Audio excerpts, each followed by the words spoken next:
ver otra vez la luz.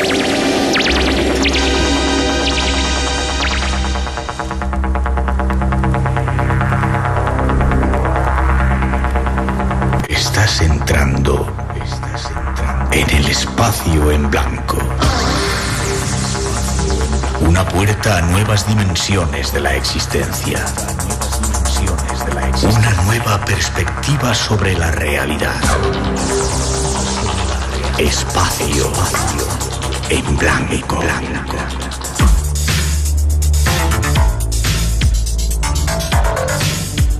Una producción escrita y dirigida por Miguel Blanco.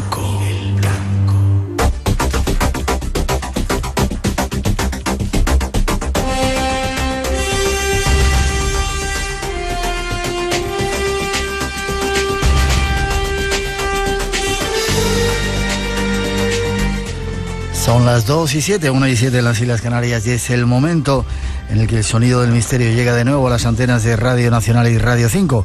Tenemos 2 horas por delante, hasta las 4, las 3 en las Islas Canarias, para viajar en directo hacia esos mundos desconocidos que aquí nos gustan, algo que solamente aquí, en vuestra casa, en el espacio en blanco y en Radio Nacional, podrás hacer.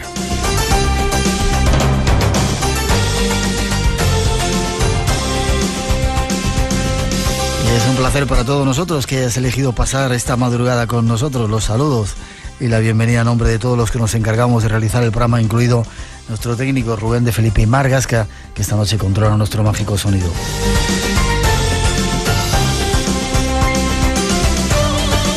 Un programa que viene, como ya es habitual, con algunos regalos. Tenemos 5 premios para agradecer el que estés ahí, y solo hace falta que conectes con nosotros. Nuestro teléfono de llamada gratuita 900-137-137, el email espacioenblanco@rtv.es y nuestro muro de Facebook con saludos para todos, una llamada o un mensaje, y podéis optar a uno de esos 5 premios.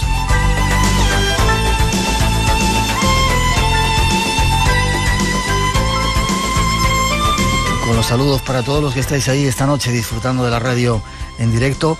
Nuestro viaje nos lleva hacia mundos desconocidos, lugares llenos de misterio. Estos son algunos datos del lugar que esta noche queremos visitar.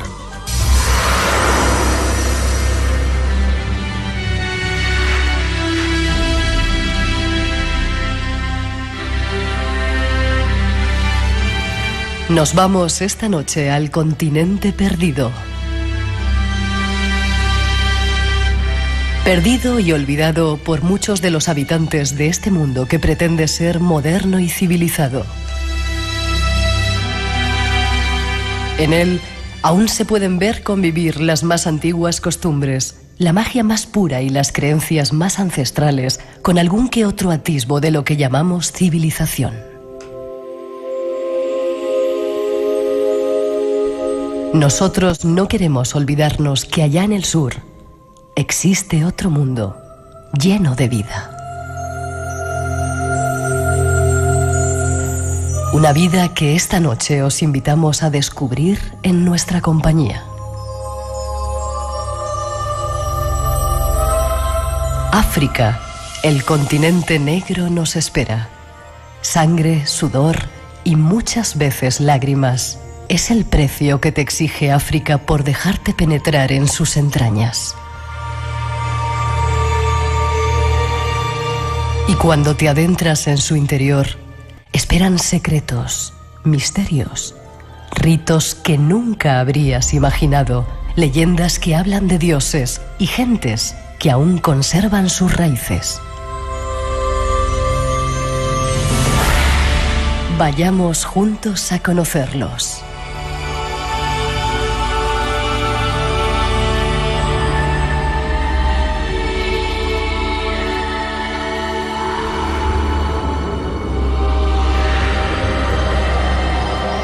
Y como guía para este primer viaje tenemos a un compañero, Juan José Revenga. Buenas noches. Buenas noches, Miguel. ¿Cómo estás? Muy bien, ¿y tú? Pues encantado, ya sabes que lo nuestro es como el bolero. Si tú me dices ven, lo dejo todo. Qué bonito. Déjame que te presente, productor y director de un montón de documentales que se pasan aquí en nuestra casa en la 2, como América Mítica, África Mágica, América Mágica, América Mítica 2, Indonesia Mítica, un montón de ellos, ¿no? Un montón de ellos, un trabajo, una vida, y siempre buscando el misterio y estudiando e intentando encontrar cosas nuevas. Es lo que te queda, ¿no? Sí, sí, por supuesto. Mientras podamos movernos, esto nos vale. Has sido corresponsal de guerra en un montón de países, ¿no? Lo contabas en algunos otros programas. Exacto, en los malos momentos que se vio en los últimos años del siglo pasado, pues estuve viviendo en Rusia, del 90 al 93, todo el cambio, con lo cual me hice todo. Ahí hubo Chechenia, Osetia, Nagorno-Karabaj, todas las guerras fratricidas que hubo allí en el Cáucaso. Georgia, Tbilisi, fue tremendo lo que se pasó allí. Yeah. Luego ha habido más, ha habido Nicaragua, ha habido El Salvador, Irak, lo último fue la invasión americana de Irak, que también fue espeluznante lo que allí se vivió y lo que allí se pasó, ¿no? Aquellas famosas armas de destrucción masiva que jamás se vieron. Ya. ¿Qué es lo que lleva a una persona a hacer esas cosas, a estar tan loco como para irse a ver la guerra y los peores rasgos del ser humano, la peor cara del ser humano? Eso es lo peor. Lo primero, como tú lo has dicho, hay que estar loco. Hay que estar loco, te tiene que gustar. Estas cosas no se pueden hacer nunca por dinero. Mucha gente te dice, no, lo que se gana en esto, lo que se gana por dinero. Llega un punto en que ya no se puede seguir trabajando, se pueden seguir haciendo las cosas. Esto lo haces por buscar, por investigar, por ver la realidad del mundo, del ser humano. Es cierto que ves lo más duro y hasta dónde puede llegar. Y los que sufren siempre sufren los mismos. En una guerra ves que el que sufre siempre son los niños y la población civil. Yeah. Esos son los que de verdad pasan una guerra. Yeah. Y sin embargo el mundo es muy grande y le has dado muchas vueltas. Tú, ¿cuántas cosas aprenden también? Tiene su parte positiva y bonita todo eso, ¿no? Siempre hay que llevar la mente abierta para aprender, escuchar, y de todo el mundo puedes aprender. De la gente que está muriendo, que no tiene nada, les han quitado todo y te está ofreciendo una pobre anciana. Recuerdo una anciana en Nagorno-Karabaj que la habían derribado con un misil su casa, metida en un refugio, tenía cerca de 100 años, la mujer tumbada en una manta, tapada con una manta. Me acerco a ella, me estaba llamando, me acerco, mete la mano, la mueve por debajo de la manta, saca una manzana y me la da. Qué bonito. Son esas cosas que se te quedarán grabadas toda la vida.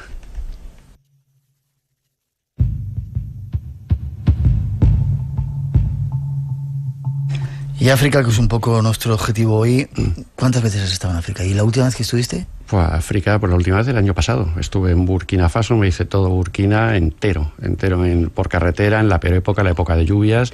Hicimos unas cosas interesantísimas en Burkina, en Botswana. Botswana fue el año pasado, fue Botswana. Contaste alguna historia de allí. Sí. Retransmitimos cosas desde allí, estuvimos en Cataratas Victoria.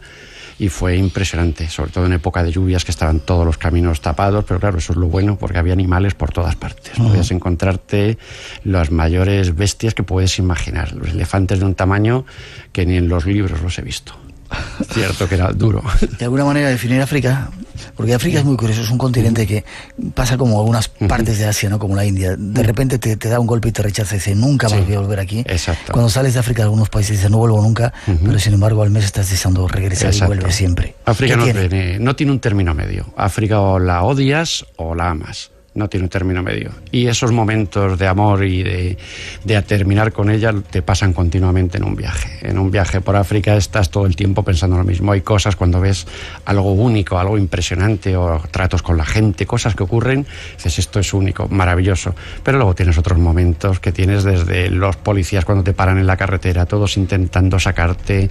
Bueno, una de las cosas, de las anécdotas de estas que podemos contar muy fácil y me ha venido a la cabeza, en la carretera de Benin, llegando a la frontera, íbamos en Burkina Faso hacia Benin, pues sale un soldado en mitad de la carretera y vació el cargador de la AK-47 en mitad de la carretera. Paramos, llevamos matrícula, disparando al aire, vació el cargador, digo, bueno, paramos allí, se nos acerca un mal encarado, un sargento de la policía, y me dice, bueno, como veo que son extranjeros, yo quería proponerles una cosa. Yo es que tengo un negocio, voy a hacer una plantación de piñas y he pensado que sean ustedes mis socios. Gracias a la inocencia del africano, que le di mis datos, le dije, le di el primer nombre que me vino a la cabeza, y le dije, mire, aquí tiene mis datos, aquí tiene tal, y yo no se preocupe, me pongo en contacto con usted y me dice dónde le mando el dinero y montamos la plantación de piñas. Gracias a esa inocencia africana conseguimos salir de allí solamente con eso.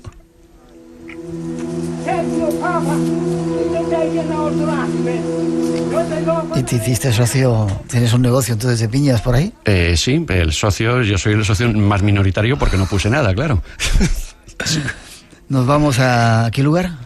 Espera, creo que con esa introducción que tienen ya nuestros compañeros basado en parte de de la información que nos has pasado, ahí comienza el viaje. Un viaje en el que queremos conocer lugares únicos, quizá de leyenda, mucho misterio y quizá el lugar donde se inició la magia, ¿no? Eso lo veremos, donde estaban los brujos más potentes de África y donde empezó todo. 900-137-137 nuestro teléfono por si queréis preguntar esta noche a nuestro invitado.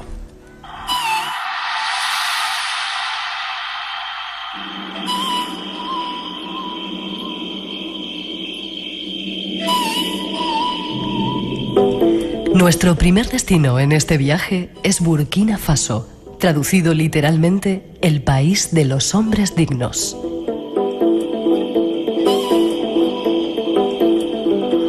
Burkina Faso es un pequeño país en plena África Occidental, con poco más de 5 millones de habitantes y un Producto Interior Bruto de 0.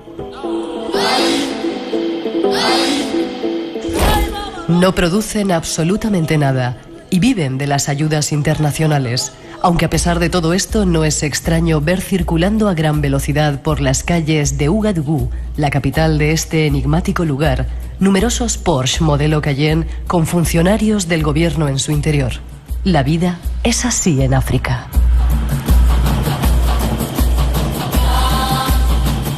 África es un continente duro donde la vida no deja de sorprendernos en cada esquina y un lugar donde un siglo es un espacio muy pequeño de tiempo para intentar cualquier cambio.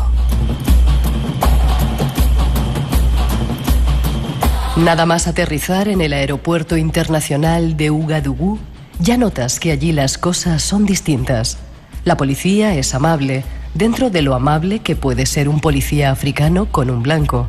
El visado de entrada se gestiona en el mismo aeropuerto y después de unas cuantas dobladas de lomo y de dar las gracias por cualquier cosa, estamos por fin fuera del recinto.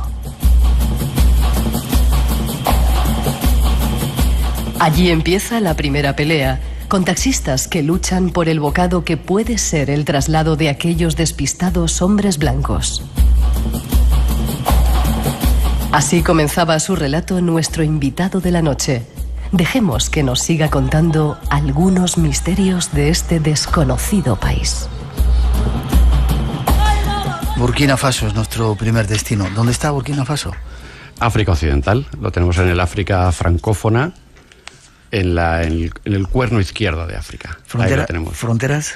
Frontera de Burkina, pues tenemos por un lado tenemos Benín, al otro lado tenemos Senegal.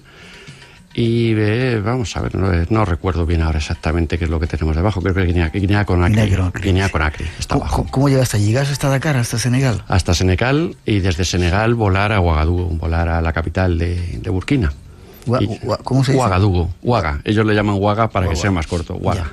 Y te llevas esa impresión, como decías aquí, gente pobre, como muchos de esos, desgraciadamente, de esos países, ¿no? Es duro, es muy duro. África, ya sabes tú que es muy duro viajar por ella, la gente, la miseria absoluta se ve en África. Pero también es que hace falta tan poco para vivir allí, como dicen ellos. Es que aquí empezó todo, aquí era muy fácil vivir. Aquí estirabas una mano y cogías una fruta. Y ahora estiras una mano y te dan un palo, te encuentras con un fusil de un guerrillero. Y eso es lo que te dicen los propios africanos del momento actual. Ahora analizaremos seguramente eso. Pero eso, sales y como decías en esa introducción, de repente ves junto a esa miseria Porsches y coches de superlujo de alta gama, ¿no?, andando por allí. Eso es muy, muy normal entre los carros, las bicicletas, las motos que están circulando por la ciudad, que siempre está atascada, un tráfico caótico. Te encuentras pues caravanas de Porsche Cayenne circulando, que son delegados del gobierno.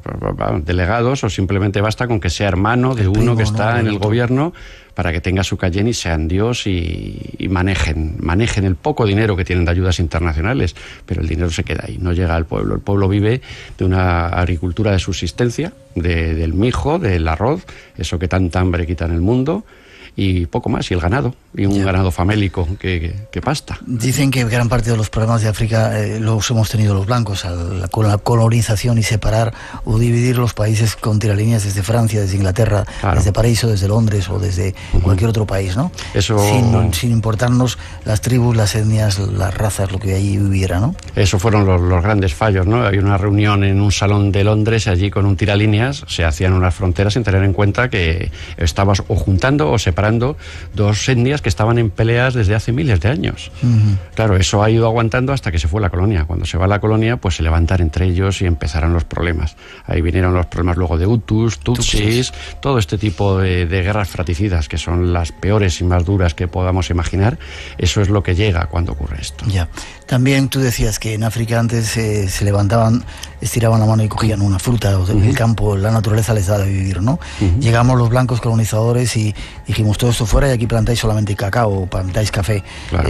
Especializamos a los países, ¿no? Se lo comprábamos y evidentemente mientras estaban las colonias vivían. Cuando las colonias se fueron, se quedaron sin cacao, sin su cultivo, sin nada y sin que les compraran, y ahí empezaron los problemas, ¿no? Claro, y se deja la infraestructura, lo único que se deja es la infraestructura construida, los edificios, tal, pero los edificios no dan de comer.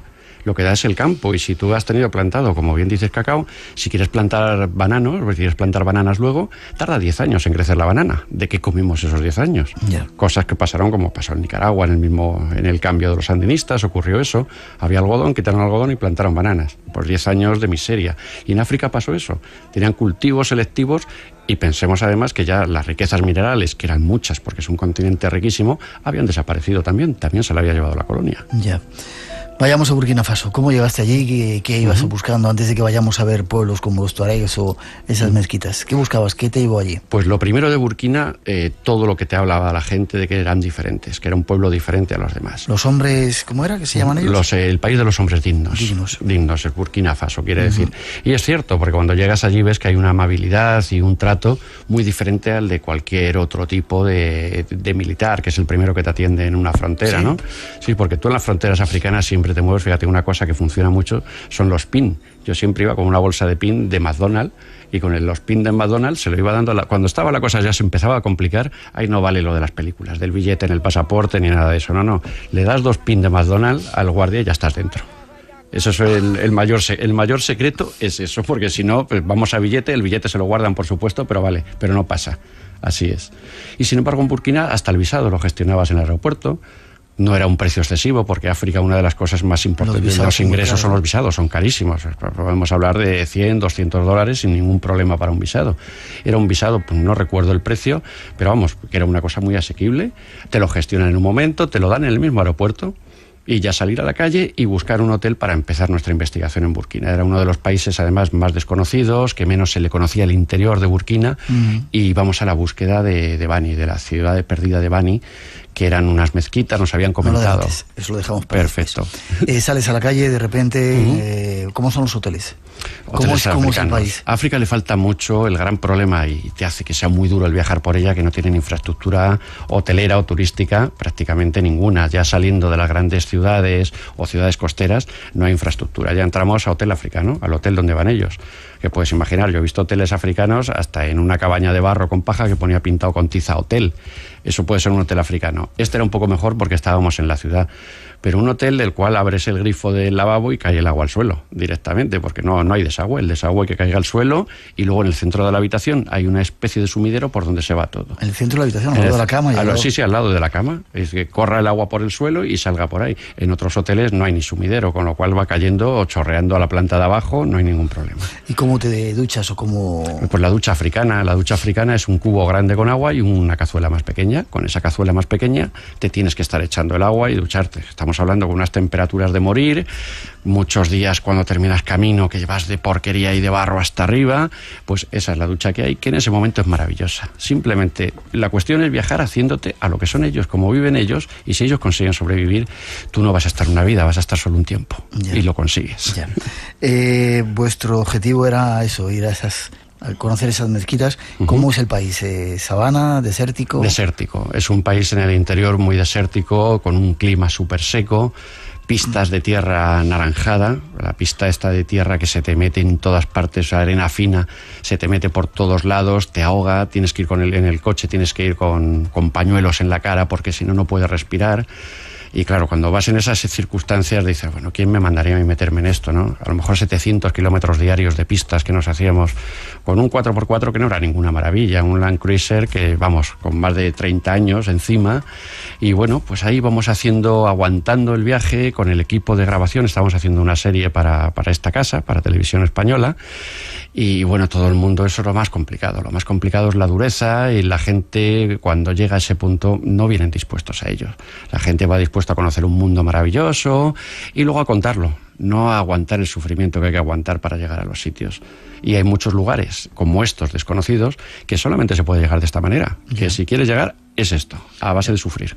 Nos llaman algunos oyentes que dicen que los senegaleses son gente maravillosa, sorprendentemente agradables, y que, si lo puedo comentar, y que es parte de las importantes sorpresas del viaje por Senegal. Yo voy a ir a Senegal dentro de nada, y tengo amigos senegaleses y son gente del país de la teranga, el país de la amabilidad, y son gente increíble. Son los primeros, además, que empezaron a trabajar con turismo, los primeros que se abrieron al turismo, que empezaron a construir complejos hoteleros en las playas, en Sali, cerca de Dakar, y la verdad es que, bueno, recibían el París-Dakar antes, fueron los primeros donde llegaba el París-Dakar, donde terminaba, y se notaba muchísimo en un ambiente cosmopolita de acostumbrados al trato con extranjeros. Tú vas a un lugar en Dakar, ¿cómo es el lugar que vas? El Africa Star, por supuesto. Estamos hablando del mejor bar de África Occidental. Sí, fíjate, yo he estado una vez, pero no me acuerdo cómo era. ¿Cómo era? Pues tremendo. Es muy oscuro, por supuesto. Todos son muy oscuros. Todos muy oscuros, todos son muy oscuros, como todos los mundos estos cutres o patibularios de los que hablemos. Just for You es el que yo me acuerdo. Sí, el Just for You estuviste tú. Sí, exacto. Vamos de vez en cuando vamos a Dakar. Ah, pues no dejas de ir al Africa Star, eso es. Yo la última te puedo contar la noche allí, impresionante. Bueno, impresionante para la gente que nos gusten los lugares patibularios y la realidad de la vida, que es eso, ¿no? Porque es lo que la gente hacen, es donde viven, es la gente de allí, no hay extranjeros, es la gente de allí lo que hay. Vamos a dejarlo por otro día porque este es un programa de misterios. 12:27, aunque ese es un misterio. 12:28 1:28 en las Islas Canarias. Estamos en Radio Nacional. Vamos a seguir dando un paso más, y este mensaje me hace pensar, no estamos diciendo que los africanos sean gente para nada antipática o... No, al contrario. Son gente súper increíble que suele tratar muy bien. Pues suele tener una amabilidad tremenda con el extranjero. Aunque hay ciertos policías y ciertas fronteras que claro, hay que tener cuidado. Lo que hay que tener es cuidado, simplemente tener cuidado. Si das oportunidad, pues puedes tener problemas. Si no das oportunidad, se puede viajar a cualquier parte y de África. Senegal, un país increíble, el país de la teranga. 2:28, 1:28, seguimos viaje. RTV.es en tu iPad y ahora también en tu tableta Android. Descárgate la aplicación gratis y accede a todos los contenidos de Televisión Española y Radio Nacional. Vibra con el mejor deporte en directo. Disfruta tus series favoritas y sigue toda la información minuto a minuto. Televisión y radio en directo y a la carta. RTV.es en tu iPad y también en tu tableta Android. Conéctate con nosotros. El universo del misterio te espera. Espacio en Blanco, en Radio Nacional, con Miguel Blanco. Las madrugadas del fin de semana, de 2 a 4 de la mañana, en Radio Nacional. Entra en nuestra web. Hay una introducción que creo que nos va a hablar de tuarés que van a poner nuestros compañeros ahora.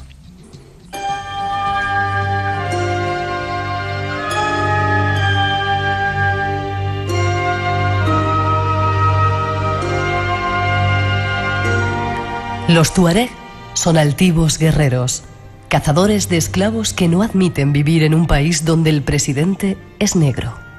No tienen nación, para ellos no existen las fronteras y son quizás los últimos hombres libres del planeta. Miles de leyendas hay sobre estos míticos hombres del desierto, duros como ningún guerrero, pero a la vez las personas más hospitalarias del mundo. Si eres su huésped, ellos morirán por ti si es necesario. Lo triste es verles bajar hasta el mercado para vender lo más preciado de un tuareg. Cambian su espada por comida con la que alimentar a los suyos. Una espada que pude ver con mis propios ojos que tenía labrado en su empuñadura, hecha en Toledo. Estamos ante el fin de una raza y de unos valores que ha perdido el mundo civilizado. Gentes que, aunque nos parezcan miserables, morirían por honor, amistad o simplemente por cumplir su palabra.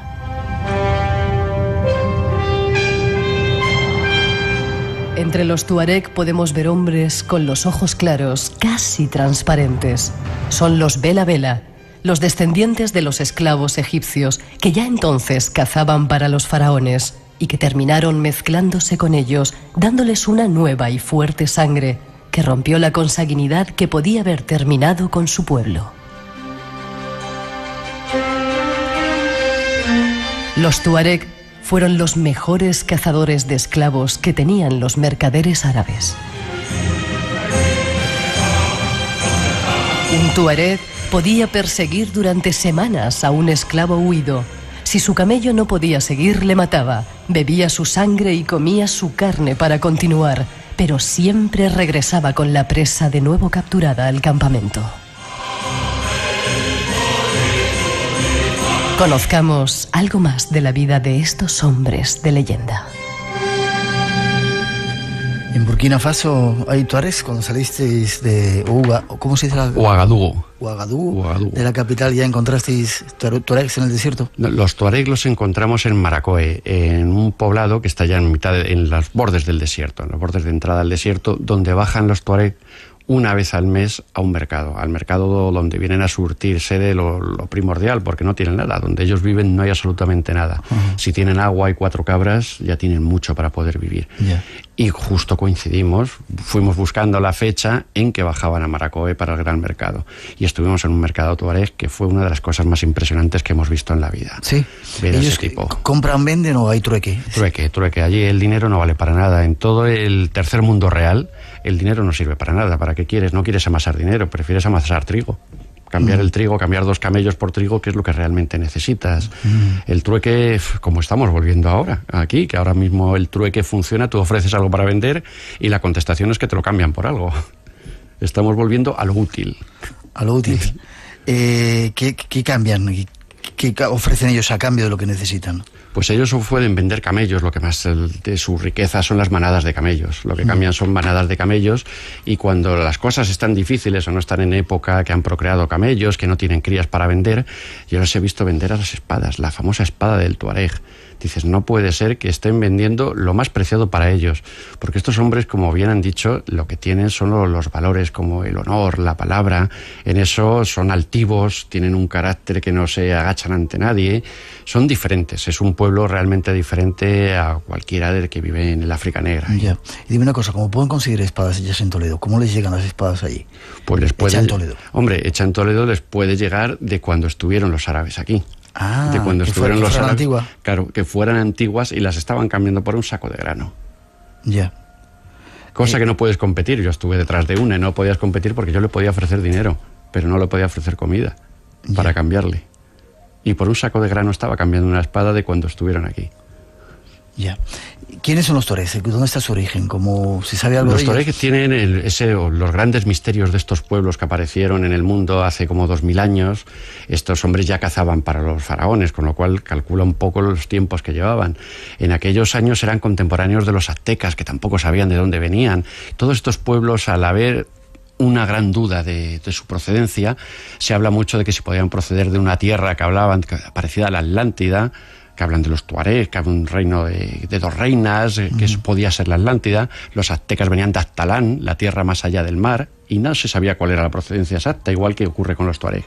No se sabe la procedencia exacta. Se sabe que han manejado desde el centro de África, se han movido por toda África, pero no se sabe la procedencia exacta de ellos. Lo curioso es que se han movido por países desérticos, ¿no? No van a países donde hay selvas o sabanas. No, han sido mercenarios, han vivido en selvas, sobre todo cuando iban a cazar para los mercaderes árabes, cuando iban a cazar esclavos, vivían en selva y se manejaban exactamente igual en selvas, pero su vida es el desierto. La vida del tuareg es el desierto. Son guerreros, han sido mercenarios, han luchado por el mejor postor y por la mejor bandera, pero también eso, que no son alguien que, como han cazado esclavos, han cazado negros, ellos no viven en un país donde el presidente sea un hombre negro. Qué curioso. ¿Y tienen pasaporte? ¿Tienen documentos? No tienen ningún documento, ningún pasaporte. En África una cosa curiosa es que no hace falta el pasaporte. Porque cualquier africano puede viajar por todo África sin pasaporte. ¿Sí? Claro, como no hay pasaporte, no saben leer, vives en una aldea, no te podrías mover de la aldea. En la aldea nadie va a ir a hacerse un pasaporte. Tú te puedes ir de esa aldea, venirte viajando. Me contaban un caso muy curioso en Ouagadougou, de un hombre que vio el mapa, vio el Mediterráneo, vio Europa, dijo, bueno, pues de Ouagadougou me voy para Europa. Cogió una bolsa y echó a andar un año hacia el norte. Llega al norte, llegaba a cruzar, y cuando llega a cruzar ve el mar. Dice, hombre, si yo en el mapa veo un charco que podía pasar dando un salto. Pues no, se dio la vuelta y se volvió para su pueblo. Después de atravesar medio África caminando. Esa es la mentalidad africana.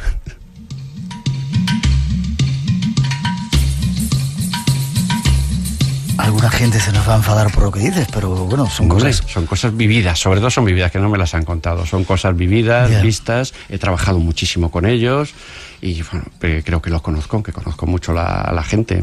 Mira, por ejemplo, estamos hablando del negro, que ahora está mal visto lo de negro, pero recuerdo en una entrevista a Morgan Freeman, cuando le dicen, ¿usted como afroamericano? Y Morgan Freeman les contestó, oiga, que yo siempre he sido negro, ¿qué me está usted llamando? Ya, pero ya sabes que hay que ser políticamente correcto, sí. Y eso, todo nuestro respeto evidentemente, claro, por supuesto. Todas las razas de este planeta. Dime una cosa, los tuareg, ¿cuándo se convierten en...? Yo no sabía que eran traficantes de esclavos o cazadores de esclavos. Pues en los primeros tiempos de las pirámides, en los primeros tiempos que se construían las pirámides, cazando esclavos para los faraones. Ahí fueron los primeros. Y después ya fue para toda la colonia americana, para las colonias americanas. Ahí estuvieron cazando tanto en Zanzíbar como en Dakar, en Gorée, que es donde tenían el almacén. El almacén estaba en Gorée, el almacén de esclavos. Cazaban en las dos costas. Más de 50 millones de personas se cazaron y se mandaron para América. ¿En las dos costas? En las dos costas, entre Zanzíbar y Gorée, en Dakar. ¿Has estado en Zanzíbar? En Zanzíbar también, sí, Zanzíbar también. Las casas, las grandes puertas de Zanzíbar. Es curioso, en Gorée, la isla de los esclavos, es el lugar donde estaba el mercado y la puerta de que no había vuelta atrás. La puerta sin retorno. Sin retorno. ¿Qué cantidad de sufrimiento sigue habiendo en ese lugar? Eso ¿verdad? te pone los pelos de punta. Fíjate, entras en una casa de esclavos. Recomendamos, si no habéis visto y queréis ver algo poderoso, es uno de los lugares más tremendos del planeta. Sí, a Senegal viaja mucha gente, es un lugar fácil para el turismo y hay cosas muy bonitas. Entre ellas no se debe dejar de ver la isla de Gorée y las casas de los esclavos. ¿Te imaginas un poco lo que se pasó allí? Y es curioso, como tú decías, ver a gente de color. Yo es que, habría que decir negro, pues no se ofenden, pero bueno, gente de color que va allí porque saben que sus ancestros han salido desde allí, expatriados de África para llegar a América. ¿Cómo lloran ahí delante? Llorando en la puerta, pero mucha gente. Y Mandela estuvo dentro y estuvo llorando. A poco sensible que seas, cuando entras en esas casas, ves las celdas, donde nada más entrar separaban hombres y mujeres.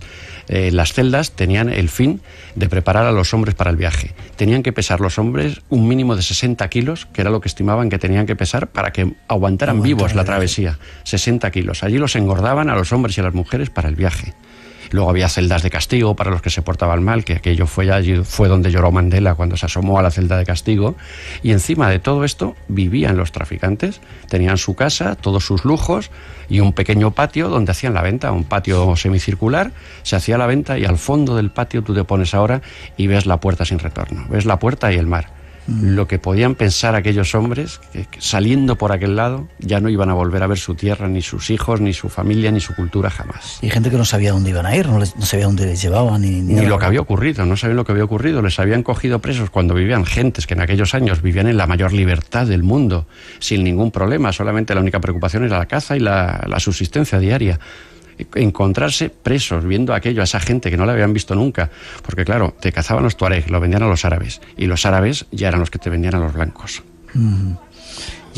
50 millones salieron de allí y llegaron 25 de ese lugar. Eso, lo curioso, porque en cada barco metían el doble de gente de lo que cabía para aprovechar el viaje. En un barco normalmente entrarían unas 200 personas de los tipos que se usaban entonces, y metían 400. Porque la mitad moría durante la travesía. De 50 millones de hombres que se llevaron de África, 25 murieron durante la travesía. Así de duro.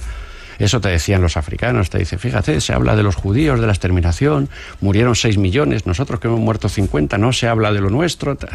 Esos son pues los grandes errores de la humanidad, que se siguen cometiendo, pero ahí están. Porque sigue habiendo esclavos todavía en África. Sigue habiendo, todavía se habla en Mauritania, hay zonas donde existe la esclavitud, totalmente, y es totalmente, no es que sea legal, es que es normal. Entre la población lo entiende como algo normal.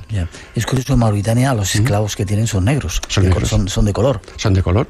Exacto. Y, por ejemplo, fíjate los árabes, lo bien que hicieron lo de la expansión del Islam, a pesar de coger prisioneros, a pesar de todo, conseguían convertirlos a su religión, al Islam. Tú vas ahora a Dakar un viernes, por la tarde suena la mezquita, suena tal, y les ves a todo el pueblo agachado en el suelo y todos rezando. Toda la gente, les convirtieron a su religión. Yeah. Una religión como es el Islam, que bueno, que acepta a todo el mundo, no hay discriminaciones sociales, todo el mundo irá al cielo, estamos pasando, en teoría, aquí estamos pasando el infierno en la tierra, y luego ya disfrutaremos. Hablamos de los tuaregs antes de marcharnos a ver esas mezquitas. ¿Los Bela Bela quiénes eran? Los Bela Bela eran esclavos egipcios. Estaban trabajando para los faraones construyendo pirámides, esclavos cazados por los tuareg.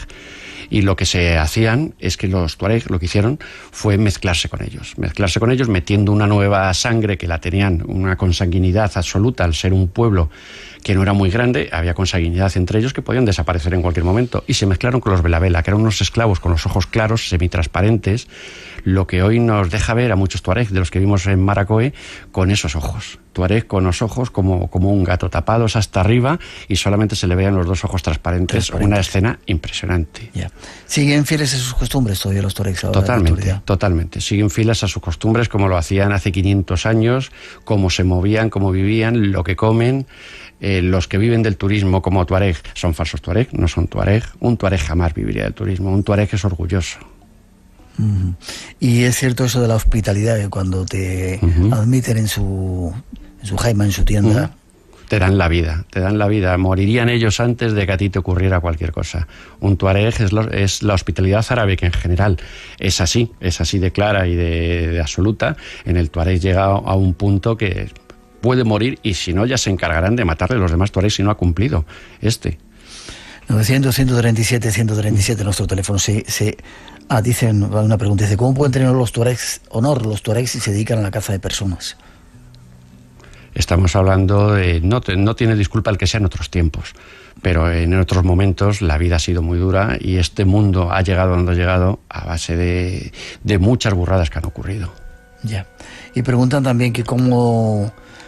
si no tienes miedo cuando vas a sitios donde no hay gobiernos estables, o sitios como Haití, o donde hay vudú y magia, los sitios que te metes. Pues miedo todo el del mundo.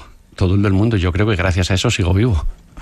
2:43, 1:43 en las Islas Canarias. Seguimos viaje hacia esas mezquitas que estamos buscando.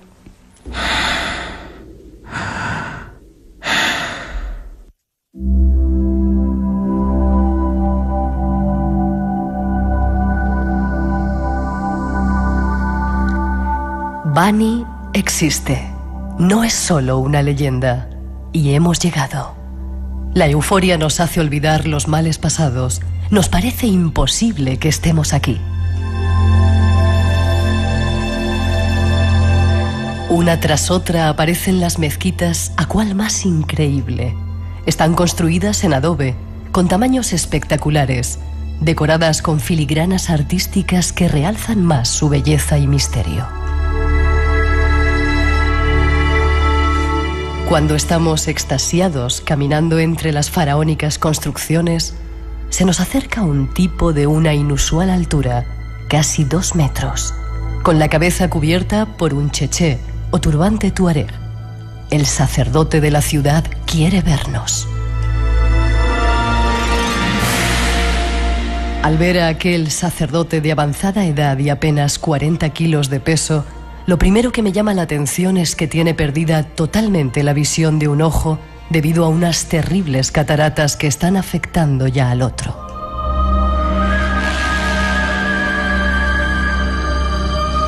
Te mira fijamente, como si escudriñara tu alma. Comienza a hablar en un árabe antiguo que nos traduce al francés el gigantón del turbante. Bani es la ciudad sagrada de Mahoma. Allí mandó construir 7 mezquitas en mitad del desierto para tener entretenidos a los demonios del Islam, diciéndoles que no podrían volver a la tierra hasta que terminaran las mezquitas. Las mezquitas están prácticamente terminadas, y lo más extraño es que durante nuestra estancia en este misterioso lugar jamás vimos a nadie trabajando en ellas.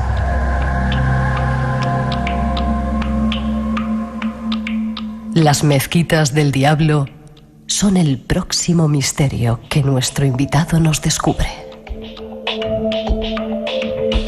Bani, ¿dónde está situado Bani? Vamos hasta allí para ver esas mezquitas. Bani lo tenemos en el desierto de Burkina Faso, en pleno desierto, donde no hay nada más que una pista que llega hasta allí. Lo que nadie conoce, porque cuando hablas a la gente, conseguir un coche para ir allí es muy complicado, porque nadie se atreve y sabe que si se va a llegar vamos a destrozar el coche. Si lo alquilamos, le vamos a destrozar el automóvil. Pues bueno, conseguimos la gran suerte de conocer a una persona que había sido camionero y conocía la zona y sabía que... Me habló de las 7 mezquitas, digo, sabe quién es. Que eso era una leyenda, ¿no? Eso era una leyenda. Mucha gente te decía que era una leyenda, que ellos te llevaban a otra parte, que había unas pinturas rupestres, que todo el mundo intenta engatusarte. Es África, es la noche y el trato africano. Y al final conseguimos una persona que me dijo, sí, yo conozco las 7 mezquitas. Digo, las 7 no se lo había dicho a nadie. Digo, es exacto, son las 7 mezquitas. Quedamos con él para ir para allá. Digo, vamos a organizar el viaje y vamos a llegar hasta allí. Un viaje complicadísimo, lejos, en mitad del desierto, sin poder repostar, sin poder hacer nada. Pues bueno, salimos de camino. Un detalle para que veas el carácter de la gente, ¿no? Estamos repostando gasolina y yo veo, digo, mucho tarda este hombre en repostar gasolina. Me asomo y estaba tirando la gasolina al suelo. Había llenado el depósito y sería con la manguera metida y echándolo para cobrarnos más. Digo, si es que es lo que tiene, que no puedes despistarte un segundo. A la mínima que te despistes tenemos algo. Bueno, te enseña mucho. Todas estas cosas te enseñan que en la próxima gasolinera no te volverá a ocurrir, lo cual es bueno. Pues empezamos el viaje, eso que hablábamos, 700 kilómetros diarios en pistas de tierra, con la ventana abierta, porque por supuesto no había aire acondicionado. El coche estaba podrida, la carrocería por abajo, y el escape exactamente igual, con lo cual también nos entraba el humo de escape. Llevábamos una mezcla entre marrón y negro en nuestro cuerpo metido en nuestros pulmones, con pañuelos puestos, mortal. Un viaje que era mortal, cayendo la moral día que pasaba, día que caía más la moral entre el equipo, porque no nos acercábamos a nada, cada vez había menos suministros para poder tener, para comer, simplemente. Días que no podíamos lavarnos porque no había agua. Después de llegar así 700 kilómetros, imagínate el cuerpo cómo iba, sin poder ni lavarnos. Hasta que finalmente un día llegamos en mitad del desierto, en una montaña, en un montículo, vemos una especie de construcción en adobe. Era una de las mezquitas, la primera de las mezquitas. Estábamos en Bani. ¿Y cómo son las demás o cómo es el lugar? El lugar es mágico. Es mágico desde el primer instante. Hay mezquitas inmensas, hay 2 mezquitas inmensas, una todavía más llamativa y más grande que la otra, hechas en adobe, barro, paja y sol. Construidas, labradas, con más de 100 columnas. Una de ellas tiene más de 100 columnas dentro. Pasamos una noche dentro de una de las columnas, ruidos por todas partes. ¿Os dejaron dormir dentro de las mezquitas? Dormir, nos dejaban estar por la noche, pero no quedarnos hasta el amanecer. Teníamos que salir antes del amanecer de la mezquita. Porque cuando os llega el rezo... Era el sacerdote que era el que nos dio el permiso de poder entrar, porque no dejaban entrar a nadie para que no lo destrozaran las mezquitas. Solamente se entraba en horario de rezo y salían, cerraban las puertas y no entraba nadie más. Yeah. Porque en teoría, lo que nos contó, lo mejor de todo esto, de esas impresionantes mezquitas, nos contó el sacerdote musulmán, que este hombre, que era impresionante la imagen, con los ojos, con las cataratas, no pesaría más de 30 kilos, en un estado deplorable, ¿no? Hablando un árabe que solamente comprendía el otro, el tuareg, porque hablaba un árabe antiguo. Y nos decía que las 7 mezquitas las había mandado construir Alá. Con Mahoma, su profeta, les encargó a los demonios del Islam construir las 7 mezquitas para que le dejaran tranquilo gobernar el mundo. Y en el momento que estuvieran construidas las 7 mezquitas, ya les dejaría volver a los demonios a la tierra para que fueran ellos quien gobernaran. Y me decía este hombre, el sacerdote, y lo más extraño es que en este momento están terminadas ya las mezquitas, ya pueden volver los demonios a la tierra.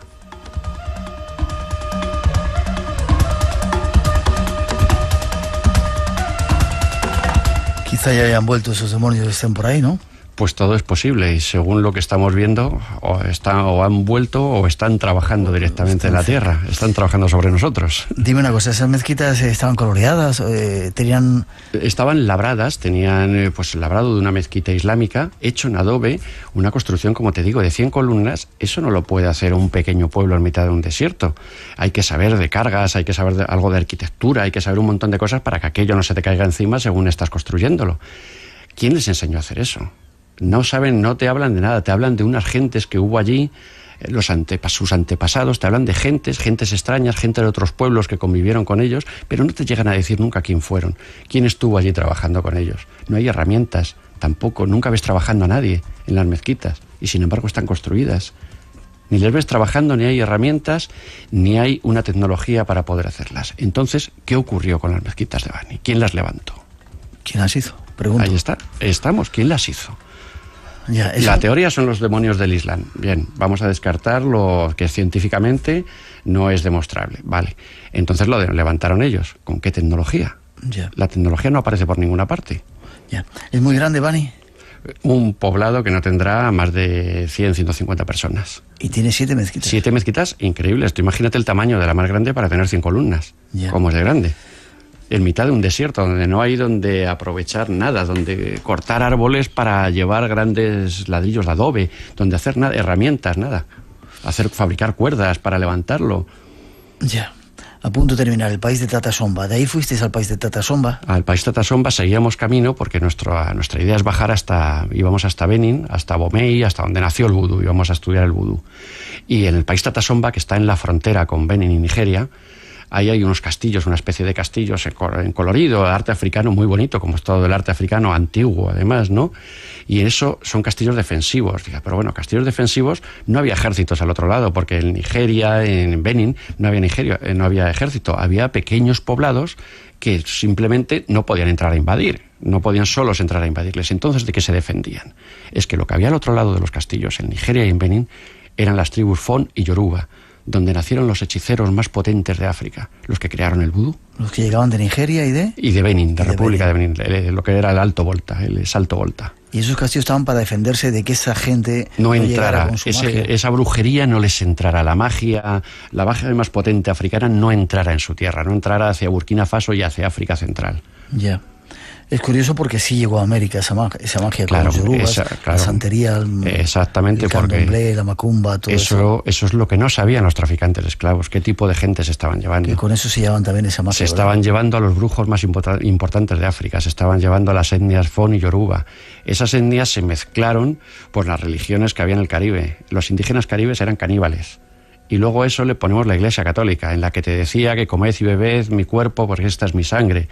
Y a eso le unimos la religión vudú que llevaban los Fon y los Yoruba y un solo fin, el odio al hombre blanco. Ahí tenemos lo que se creó en América.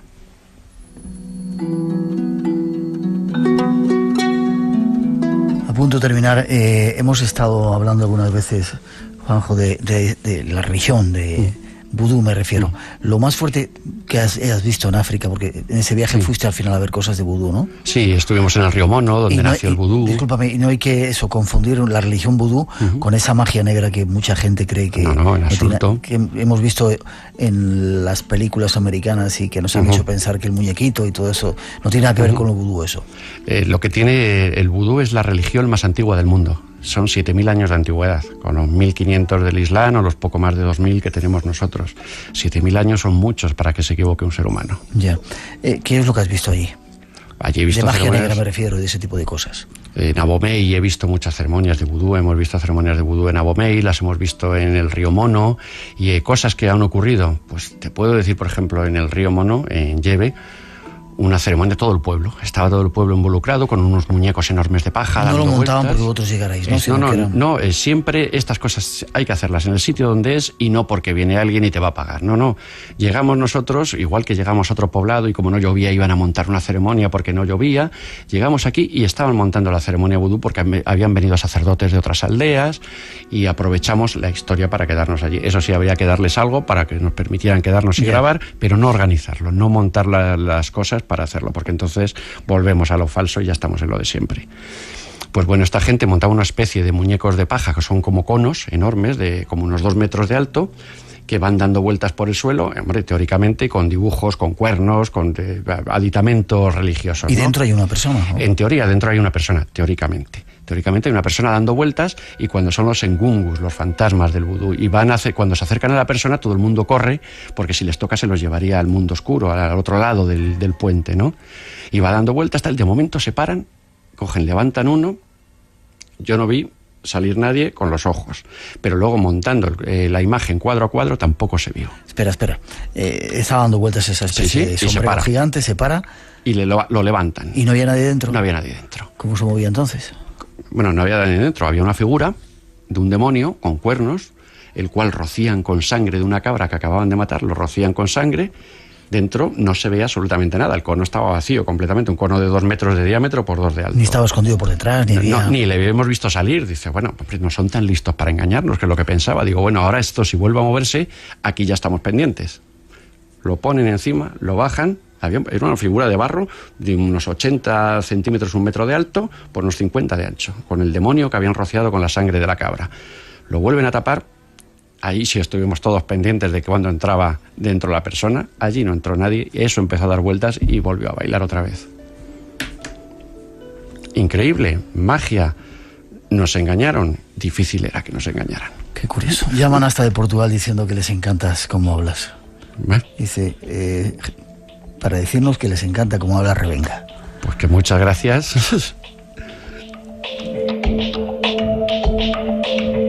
Tenemos casi que terminar contigo en esta primera hora. ¿Te vas a tu tierra ahora? Ahora me voy a mi refugio corriendo. ¿Dónde estás, se puede decir? Pues estoy en el norte, en la Sierra Norte de Madrid. En la Sierra Norte de Madrid, allí tengo mis motos clásicas, mis historias, tengo la edición, tengo para montar vídeo y tengo toda la sala de sonido, lo tengo todo allí.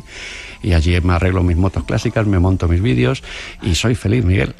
Yo me alegro un montón que lo seas. Y ahora vamos con los de con Mundo Hispano Televisión. No les hemos saludado, están escuchándonos en Jacksonville. En Jacksonville y en Miami nos están escuchando. Sí, nuestros nuevos socios. ¿Trabajas con ellos ahora en América? Exactamente, en América estamos trabajando en Estados Unidos, haciendo cosas con ellos en Estados Unidos, y muy importante es que vamos a venir a hacer a España ahora, a montar aquí un canal de televisión en España. Qué bien, cómo me alegro. ¿Forma de ponerse en contacto contigo? ¿Hay alguna? A través de mi mail, como siempre, el jrevenga, con v, @docustv.net. ¿Vuelve a repetirlo?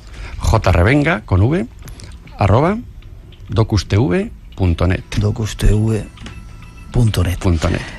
¿Tienes previsto algún viaje a algún país raro por ahí? Sí, más que nada para acompañarte. Estoy preparando uno de los que a ti te encantan. ¿Cuál? Es la Cueva de los Tallos. ¿La Cueva de los Tallos? La Cueva de los Tallos en Ecuador. ¿Cuándo te vas para allá? Tengo la persona que... Mira, Miguel Pedrero está también mirando, ¿sí? Que se quiere venir con nosotros. También, bueno, el primero que vendría. Tenemos todos los permisos, que es lo complicado de los tallos. A los tallos no se ha vuelto porque es muy complicado por la policía, por los indígenas, porque no te permiten entrar. Y tengo una persona que conocí en Miami, es una productora de televisión ecuatoriana que tiene todos los contactos para que podamos ir y estamos organizando el viaje. Cueva de los Tallos en Ecuador, ese misterio que dicen que hay civilizaciones intraterrestres y que allí están las pruebas. Estuvo Neil Armstrong ahí dentro. No lo olvidemos, que lo primero que hizo al volver de la Luna Neil Armstrong fue ir a la Cueva de los Tallos. ¿Por qué? Nunca lo hemos sabido. ¿Me vas a dejar ir contigo? O sea, contigo, tú me digas, sin ningún problema. Un placer. Muchas gracias por haber estado con nosotros. Gracias a ti, Miguel. Que sigamos viajando, que sigamos disfrutando de lo que hacemos. Y viviendo, exactamente. Muchas gracias por todo. A ti te lo agradezco.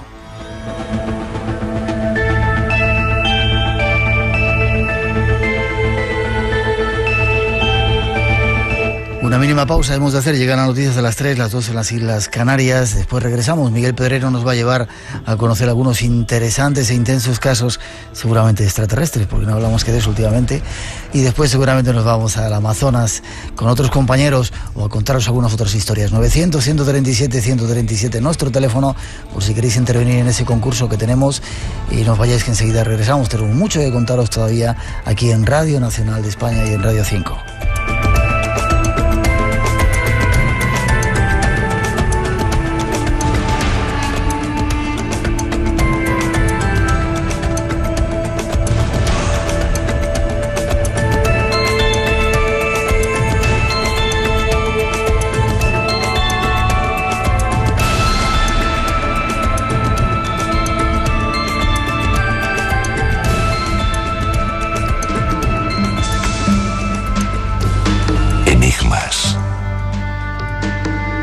Misterios. Imaginación. Espacio en Blanco en Radio Nacional.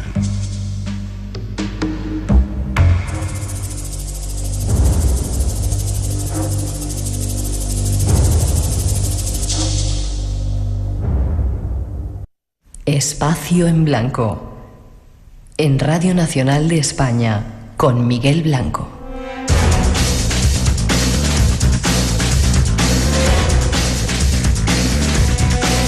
3:06, 2:06 en las Islas Canarias. Tras la información llegamos de nuevo. Radio Nacional se llena con este sonido del misterio del espacio en blanco. Tenemos todavía una hora para seguir hacia esos universos prohibidos. Nuestro teléfono, por si queréis participar, 900-137-137, llamada gratuita.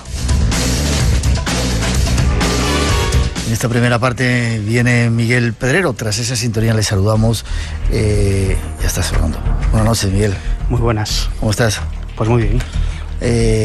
Seguimos todavía recibiendo mensajes de personas que siguen teniendo miedo, como tú, durante un tiempo, por esas extrañas visitas. Le preguntábamos ayer a José Luis Cardero, estábamos aquí celebrando el programa 400, y era curioso porque decía que se parecía mucho a esas pinturas que había en muchas piedras en muchas partes del mundo, incluso las del Tassili, sí. Seres extraños de negro que visitan por las noches a los seres humanos. Es verdad, lo he pensado, y tiene muchísimo que ver también con esos casos de espectros de aspecto enlutado, de los que hicimos un especial aquí en Espacio Blanco con Fran Contreras, ¿no? Me siguen llegando casos, muchísimos casos. No tengo tiempo para hablar con todas esas personas, y tampoco ganas, ¿no? Di la verdad, que lo has querido dejar un poco al margen porque tenías hasta sueño, no dormías por la noche, ¿no? De miedo. Bueno, he dormido unos cuantos días con la mesilla de la habitación encendida, sí. Es decir, desde luego son casos que te hacen pensar que estamos hablando de algo que tiene una entidad real, que no hablamos de fantasías, ni de sueños, ni de pesadillas. Hablamos de algo que probablemente tenga un origen real, independiente del ser humano al que le ocurren ese tipo de cosas.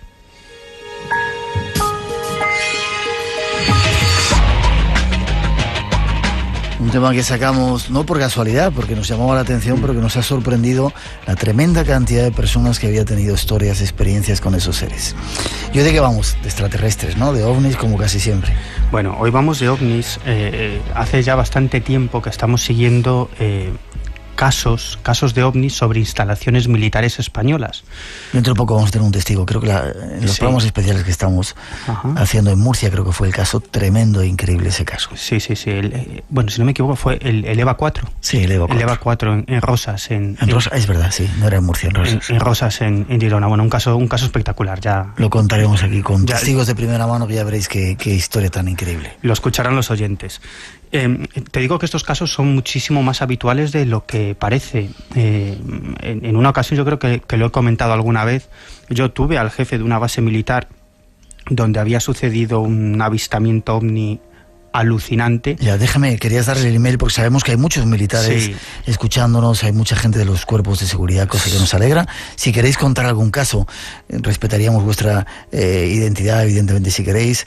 Espacio en blanco @rtve.es es nuestro email, por si queréis mandarnos algo de esa cantidad de casos que han ocurrido, que sabemos que hay muchos protagonistas en primera persona que nos están escuchando. O que nos llamen al 900-137-137, que los atenderán ahora, porque, como te digo, estamos iniciando una investigación, ¿no? Y te decía que tenía al jefe de una base militar diciendo, pero bueno, ¿qué pretenden? ¿Qué es lo que quieren hacer con nosotros? ¿Por qué nos fastidian? ¿Por qué aterrizan en nuestras bases o se posicionan sobre nuestras bases militares? ¿Qué pretenden? ¿No nos atacan? ¿No? Y yo le decía, pues oye, pues no lo sé, ¿no? Y este hombre decía, pues vaya porquería de experto que me traéis, ¿no? Pero tú ibas de experto y el militar te preguntaba a ti que por qué estaban encima de las bases, ¿no? Claro, evidentemente desde una mentalidad militar, de alguien que no sabe nada del tema ovni ni le interesa especialmente.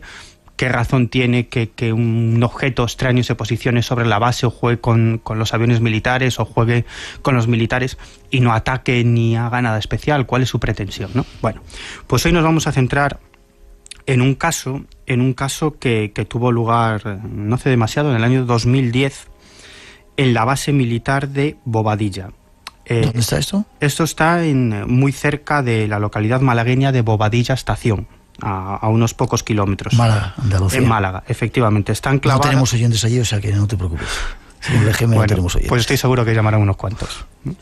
Te digo que esta base está enclavada en un monte que se llama Cerro de la Cueva, que está completamente horadado de túneles donde se custodia armamento en diversos silos militares. Es decir, que vendría a hacer esta base, entre otras, la función de polvorín militar. Pertenece al Ejército del Aire, aunque no hay pista de despegue ni aterrizaje, y como te digo, está a unos 3 o 4 kilómetros del núcleo urbano de Bobadilla Estación.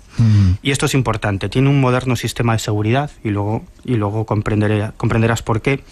Son unas cámaras que vigilan todo el recinto, que están a lo largo de todo el recinto militar, cámaras que pueden girar 360 grados, con un potente zoom y con visión nocturna, ¿no? Y todo es controlado desde dentro de la instalación militar. Bueno, el caso es que a mediados de 2010, un investigador malagueño, un fantástico investigador malagueño, Juanfran Romero, recibe una llamada... Que ha estado en nuestro programa alguna vez, cuando estuvimos en Málaga, estuvo con nosotros. Sí, un amigo del programa y además uno de esos... Mandamos saludos desde aquí, que seguro está escuchando. Nos está escuchando seguro, y es uno de esos fantásticos investigadores que recoge casos en su zona y los investiga hasta el final, ¿no? Recibe una llamada telefónica, como te digo, de una fuente militar, que le dice que recientemente sobre la base han tenido durante 20 minutos un objeto de grandes dimensiones, un objeto que cambiaba de forma y que fue grabado precisamente por esas cámaras de seguridad del recinto militar, ¿no? Bueno, en el primer corte, Juanfran Romero nos explica este primer contacto con el caso, lo que le explicaba esta fuente militar de lo sucedido en la base.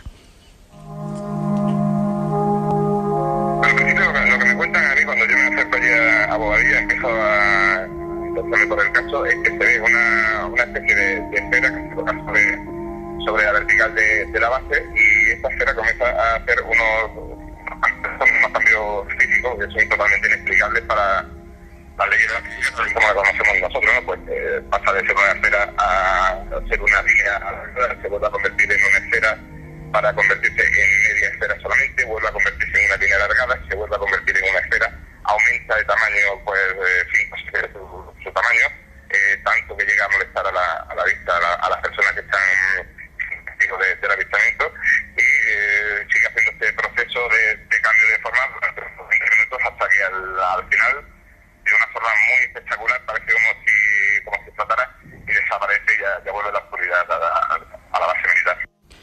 Déjame que diga estoy recibiendo un mensajito. Hay muchos taxistas que andan por ahí, que nos están escuchando. Saludos. Hay una desde Galicia que decía que también le gustaba mi voz, hablando de Revenga. Me dicen que salude a los taxistas de la isla de La Palma. Y hay muchos que dicen que están viendo cosas, que ven cosas y que, bueno, se pondrán en contacto para contarnos. No solamente los militares, sino los taxistas también que trabajan, la gente que trabaja por la noche en el transporte también. Perdón, sigue. Nada, pues bueno, tenemos un avistamiento a 20 minutos avistamiento grabado por las cámaras de seguridad. No solo eso, sino que varios soldados salen al exterior y pueden observar el ovni a simple vista, ¿no? Bueno, el caso es que después de recibir esta información, pues Juanfran Romero se pone manos a la obra y comienza la investigación. Y se dirige, como no, a la localidad de Bobadilla Estación. Lo escuchamos. Lo primero que hago cuando llego a Bobadilla es preguntar por la zona por el pueblo, ¿no? A ver si alguien ha tenido la oportunidad de verlo. Ten en cuenta que en mayo ya suele hacer buen tiempo, es muy común, sobre todo en Andalucía, pues que las personas salgan a tomar el fresco a la calle, ¿no? Y me acerco allí a preguntar, pero no consigo nada positivo. Ahí en principio nadie tiene noticia del avistamiento. También me acerco a la estación de tren, que es bastante importante porque en su momento vertebraba Andalucía totalmente, ya que Bobadilla se encuentra prácticamente en el centro geográfico de la región. Y después de hablar con el jefe de estación, vigilantes de seguridad y demás, pues me dice lo mismo, que ellos no tienen ningún tipo de información sobre el caso, que sus cámaras pues son fijas, que apuntan a los andenes y demás, que es complicado. Bueno, curioso, ¿no? Es complicado. Llega a Bobadilla Estación, pregunta, nadie sabe nada, las cámaras de algunas instalaciones civiles de la zona pues no han captado nada. En principio nadie sabe nada, entonces decide, cómo no, tocar al estamento militar, ¿no? Que es el siguiente paso lógico. Lo escuchamos. Yo, aparte de intentar conseguir algún tipo de información por la zona, también intento conseguir la información a nivel oficial. Lo primero que hago es contacto con un mando de la base, al que llamo por teléfono, y te pregunto, digo que quiero ver la grabación, y este hombre pues se ve que lo pide un poco fuera de juego, porque en vez de negarme el caso, lo que me dice es que la imagen está bajo custodia y que están siguiendo el proceso habitual y no quiere seguir hablando conmigo del tema. Entonces mi paso siguiente lo que hago es mandarle una carta por escrito al comandante de la base, donde le pido información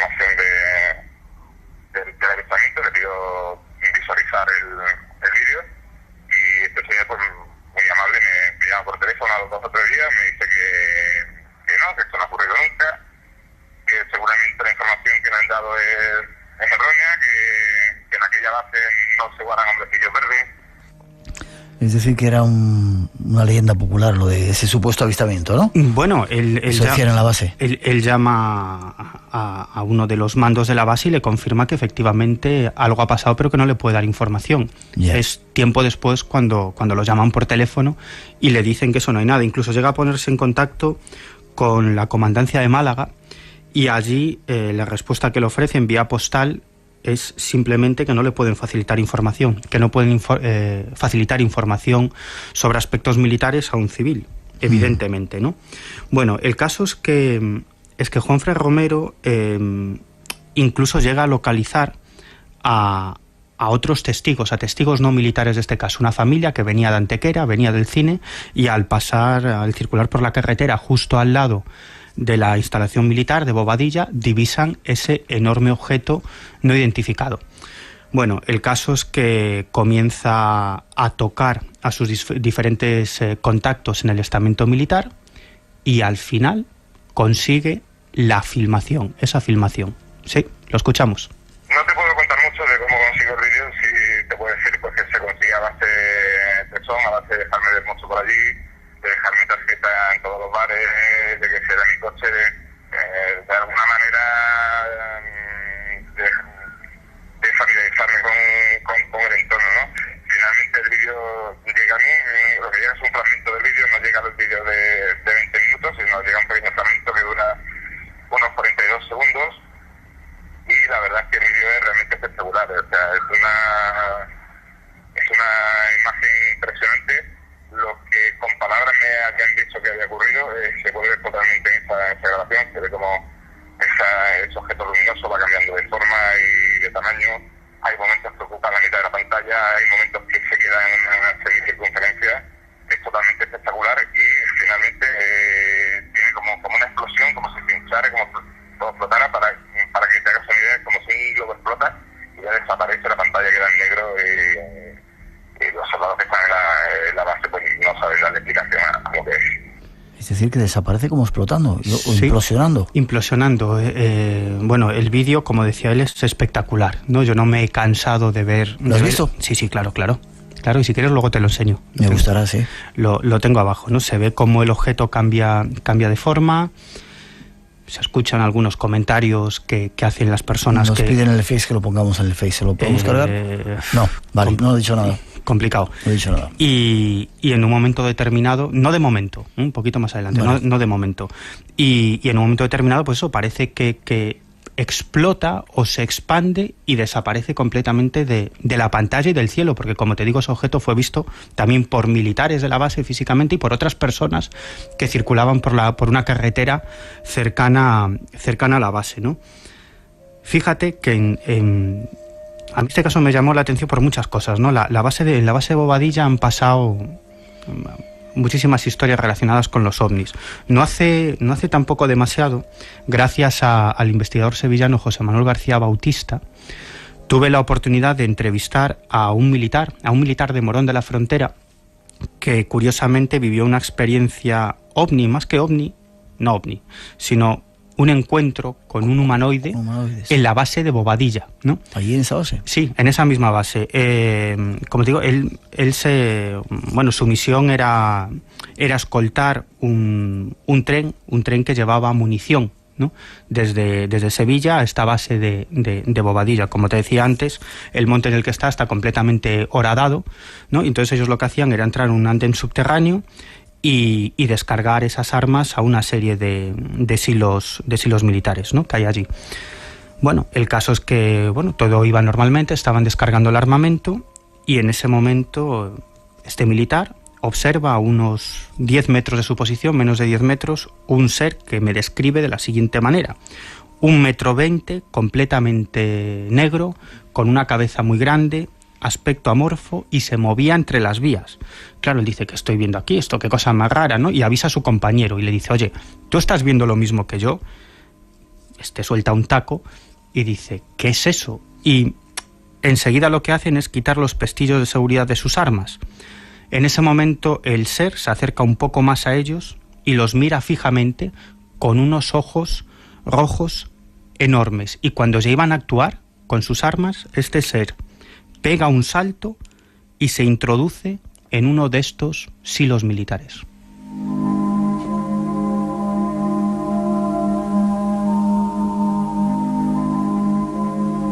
Un ser de 1,20 m, sí, andando por allí, por ese silo también en una fase militar.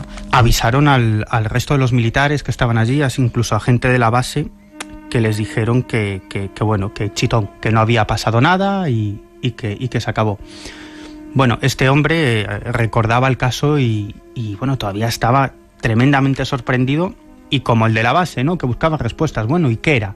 Yeah. ¿De dónde venía? Y digo, bueno, pues no lo sé, ¿no? Ojalá tuviera las respuestas. Es más, fíjate que a Juanfra Romero... Espera, saludar a Bauti también. Sí, compañero, claro. Ayer nos mandaba un mensaje felicitándonos por los 400 programas. Sí, gracias Saludos a Bauti, que estará escuchándonos también. Gracias a Bauti he podido acceder a testimonios muy, muy interesantes, bien, ¿no?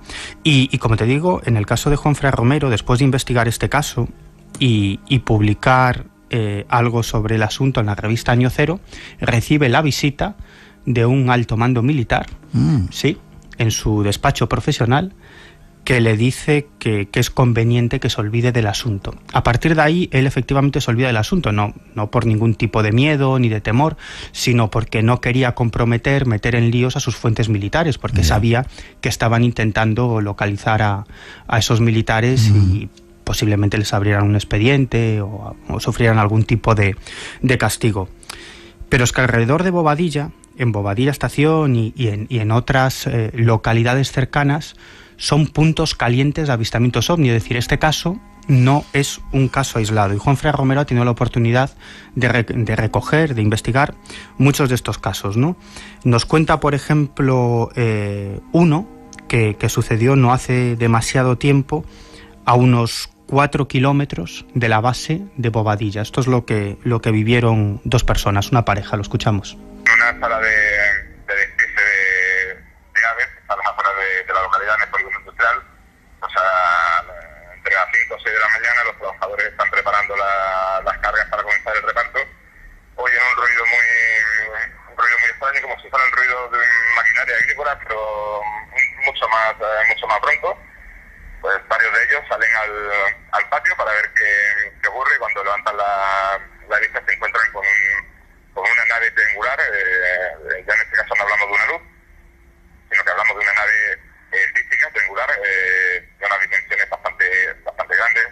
Algunos de los testigos dicen que a unos 100 metros de vértice. Va volando muy despacio por encima de la nave en dirección sur. A estas 2 o 3 personas que salen a ver, que salen primero y se encuentran con aquello, le da tiempo a llamar al resto de compañeros. Salen un total de 10 trabajadores de la empresa, y todos se quedan observando la nave en completo silencio.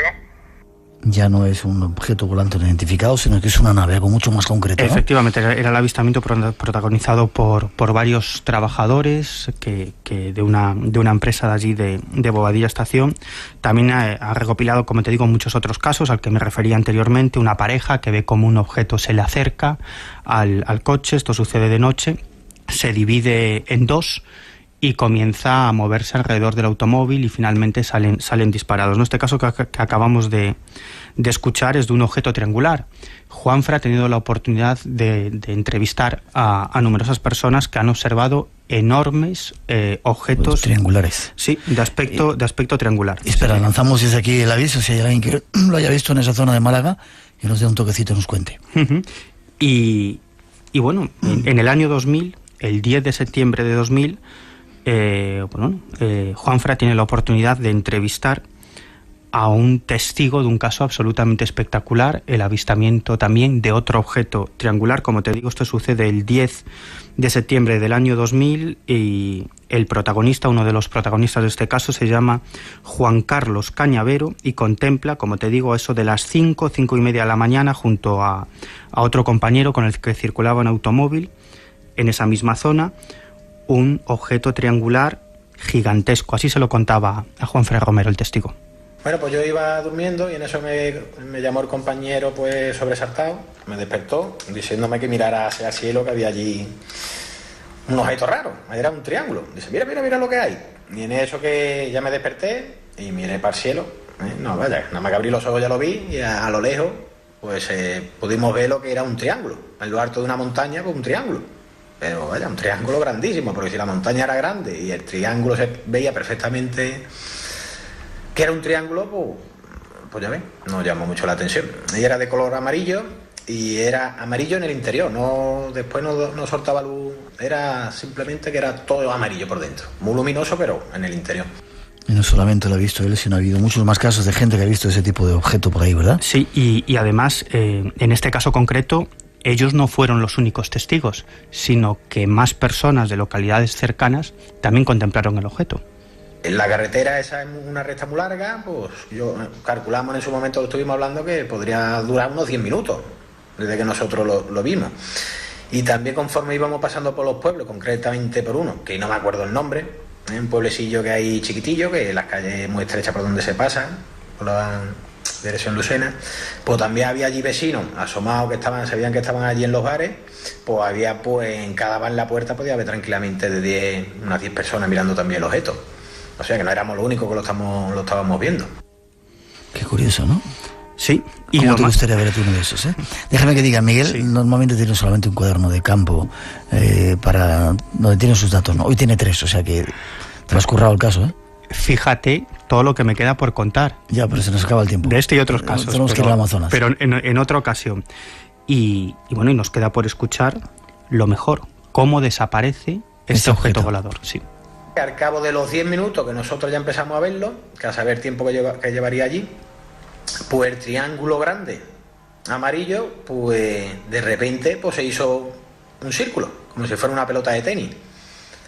Grande también, porque se apreciaba perfectamente el círculo, y de repente también, pues del círculo amarillo, como si saliera de atrás del interior, pues se ve que sale otro círculo, pero de color naranja. Y después de esos 2 o 3 minutos que se transformaron en círculo, pues de repente bajaron al unísono, a la misma velocidad y manteniendo la distancia, los 2 círculos, tanto el amarillo como el naranja, y se perdieron detrás de la montaña. ¿Y qué son? Te lo voy a preguntar. Pues... ¿A qué vienen? ¿Por qué visitan las bases? ¿Qué quieren de nosotros? Pues una cosa está clara, si se presentan, si quieren hacerse ver, es precisamente por eso, porque quieren que los veamos. ¿Qué son? Pues mira, te voy a responder, no tenemos tiempo, así que voy a dejarlo en el aire. No me vas a responder entonces. Pues vaya lo investigador que eres. Sí te voy a responder, pero a lo mejor no como tú quisieras. Es un mito que deja huellas físicas, aparece en los radares y puede ser fotografiado. Es exactamente igual que los casos de la Santa Compañía, es un mito. Los antropólogos saben que es un mito, saben dónde se origina el mito y cuáles son sus características. Por lo tanto, desde el punto de vista antropológico no hay ningún misterio, es un mito. Sin embargo, muchísima gente que no cree en la Santa Compañía, que no tiene ninguna vinculación con cuestiones religiosas, ven a la Santa Compañía y lo que comentan, lo que le cuentan a los investigadores, a los antropólogos, son las mismas características en todos los avistamientos. Entonces los antropólogos se preguntan, ¿es un mito? Vale. Pero hombre, a lo mejor hay algo de real. El fenómeno ovni es lo mismo. Cualquier escéptico podría desmontar el fenómeno ovni ahora en 2 minutos. Uh-huh. Demostraría que es un mito. Se sabe cuál es el origen del mito de los platillos volantes. Parte de la ciencia ficción, parte de otra serie de historias, ¿no? Sin embargo, es un mito que lo ve muchísima gente, que aterriza, que deja huellas. Conclusión, para terminar, es una inteligencia que utiliza nuestros conceptos mentales, nuestras creencias, nuestra cultura, incluso nuestra cultura popular y nuestras creencias más profundas para mostrarse ante nosotros. Toma esa forma porque es la forma que nosotros creemos que esos objetos deben de tener, pero en el fondo utiliza nuestras creencias. Es igual que se presente como una Santa Compañía o como un ovni. Utiliza nuestras creencias, nuestros pensamientos para mostrarse ante nosotros y que no lo veamos como algo fuera de nuestro contexto sociocultural. Esa es mi respuesta.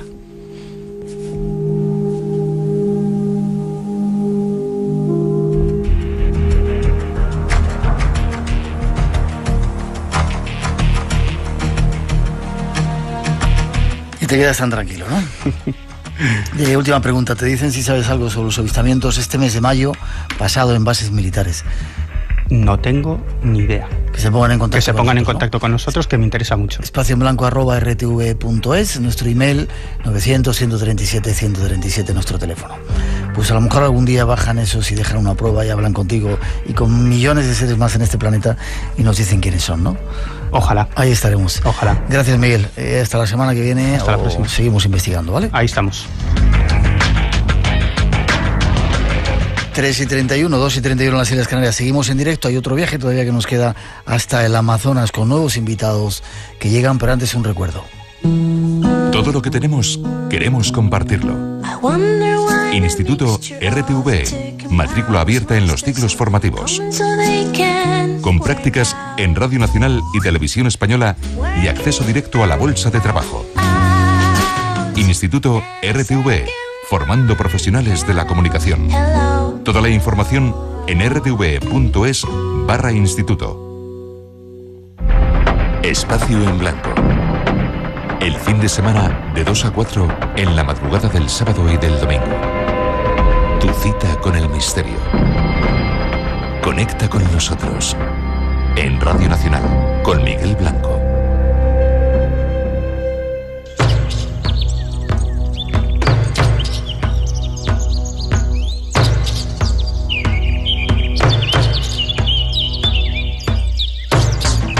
En los próximos minutos viajamos a uno de los pulmones del planeta Tierra, justo hasta la Amazonia.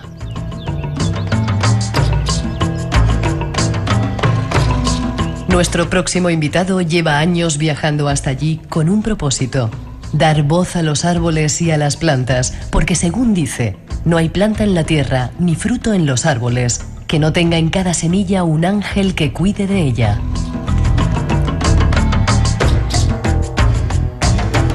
De igual manera, pretende con su trabajo dar voz a los miles de hombres que tratan de preservar ese tesoro que es la selva húmeda del Amazonas, con el propósito de que comprendamos que todos formamos parte de ella.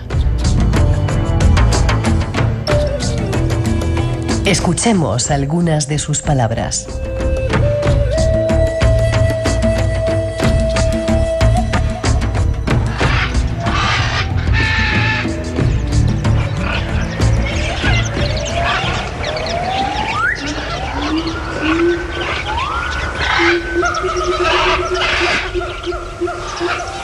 Sería el sonido que se podría escuchar en algunas de las selvas de ese lugar que llamamos Amazonía o Amazonia. No hay mucha gente que haya estado por allí. Esta noche tenemos en nuestro programa a una persona que la ha visitado varias veces, Juan Carlos de la Cal. Buenas noches, Juan Carlos. Hola, buenas noches. ¿Cómo estás? Bien, pues aquí disfrutando también de este principio de verano. Sí, ¿verdad? Sí. Eres el guionista de un proyecto que estáis lanzando que se llama Amazonía. Sí, se llama Navazonia. Amazonia. Navazonia. Navazonia. Navazonia es un poco entre Navarra y Amazonia, ¿no? Un poco lo que hemos hecho. Luego nos vas a contar un poco qué gente está en ese proyecto, pero tú has estado varias veces en Amazonia, ¿no? Sí, yo llevo ya 25 años viajando por allí, por Amazonas, y sobre todo haciendo reportajes como periodistas y trabajo de cooperación para también ONGs y demás, y sobre todo trabajando el tema indígena, ¿no? Ya. ¿En qué lugares has estado? Bueno, más o menos la base principal por la que me muevo es la zona del Acre, el estado del Acre en Brasil, en la frontera con Perú. Pero bueno, prácticamente recorremos todo lo que es toda la cuenca amazónica, ¿no? Hemos trabajado mucho los últimos años la ruta de Orellana, ¿no? Que fue el descubridor el que bautizó y descubrió el río Amazonas.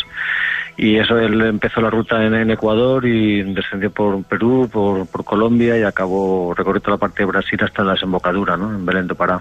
Ajá. Poca gente se puede hacer una idea de lo que es ese lugar tan increíble. ¿Cómo lo podrías definir, el Amazonas?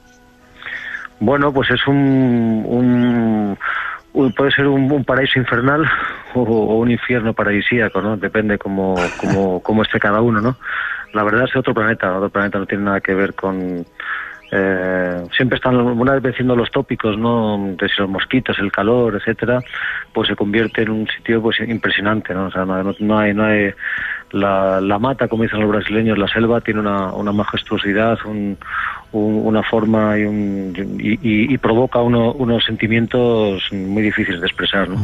¿Has pasado mucho tiempo en los lugares a los que has ido? Es decir, no solamente un viaje de decir una semana, sino has pasado tiempo. Sí, hemos pasado, tanto por vivencias personales como profesionales, pues sí, los viajes. La verdad es que un viaje al Amazonas no se entiende mínimo un mes, o sea, lo que uno necesita y eso es, allí cuando nos ven llegar con nuestros occidentales, estamos así que también incluso un mes, 2 meses les parece que estos están locos, se gasta una cantidad de dinero para recorrer 15.000 kilómetros para estar aquí unas semanas. Entonces, más o menos siempre deprisa, pero también, la máxima estancia que lleva a estar son 4 meses, ¿no?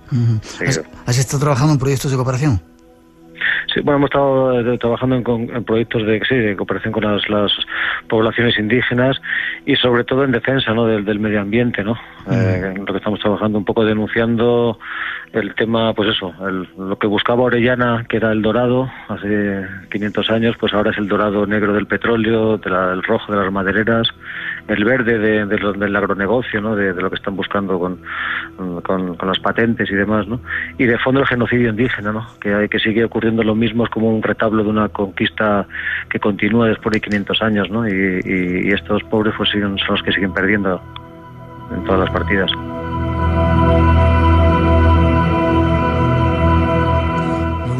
Quería tener mucho tiempo para tratar de analizar cada uno de esos dorados que has abierto aquí para tener más información, pero en una parte de ese documental que estáis preparando en Amazonía, he visto una frase como que dice que como las plantas tienen un alma, ¿no? Como que cuando un árbol o una planta muere algo también de nosotros, ¿no? Claro. Hombre, básicamente lo que uno siente, ¿no?, cuando ha visto esas enormes retroexcavadoras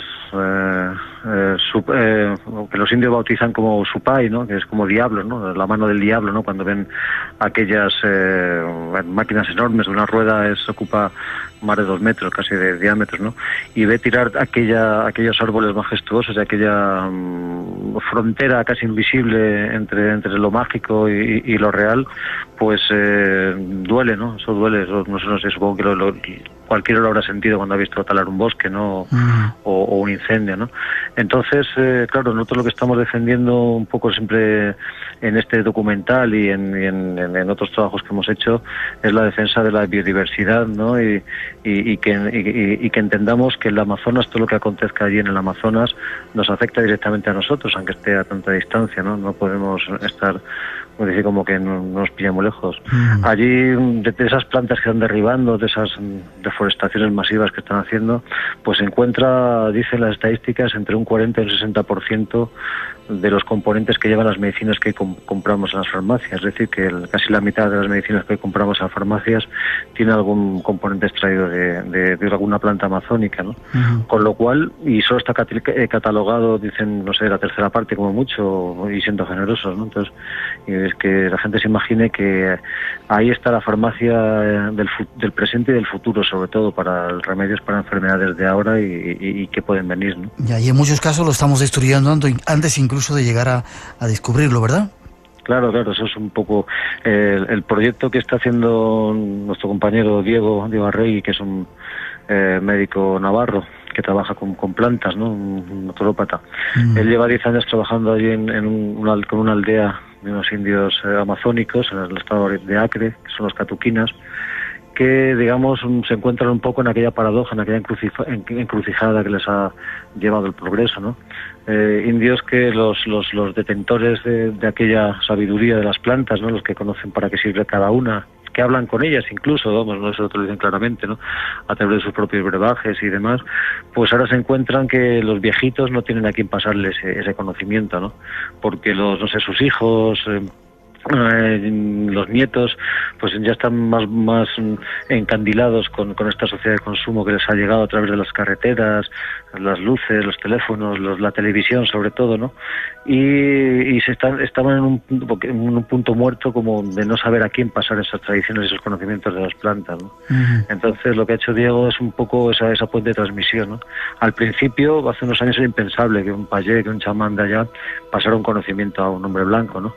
Ahora, en cambio, son ellos los propios que están buscando a alguien antes de morirse a quien dejar ese conocimiento, porque sabes un mandato mismo que han recibido espiritual y de sus propios mayores, para que no mueran con ellos, ¿no? Esta sabiduría.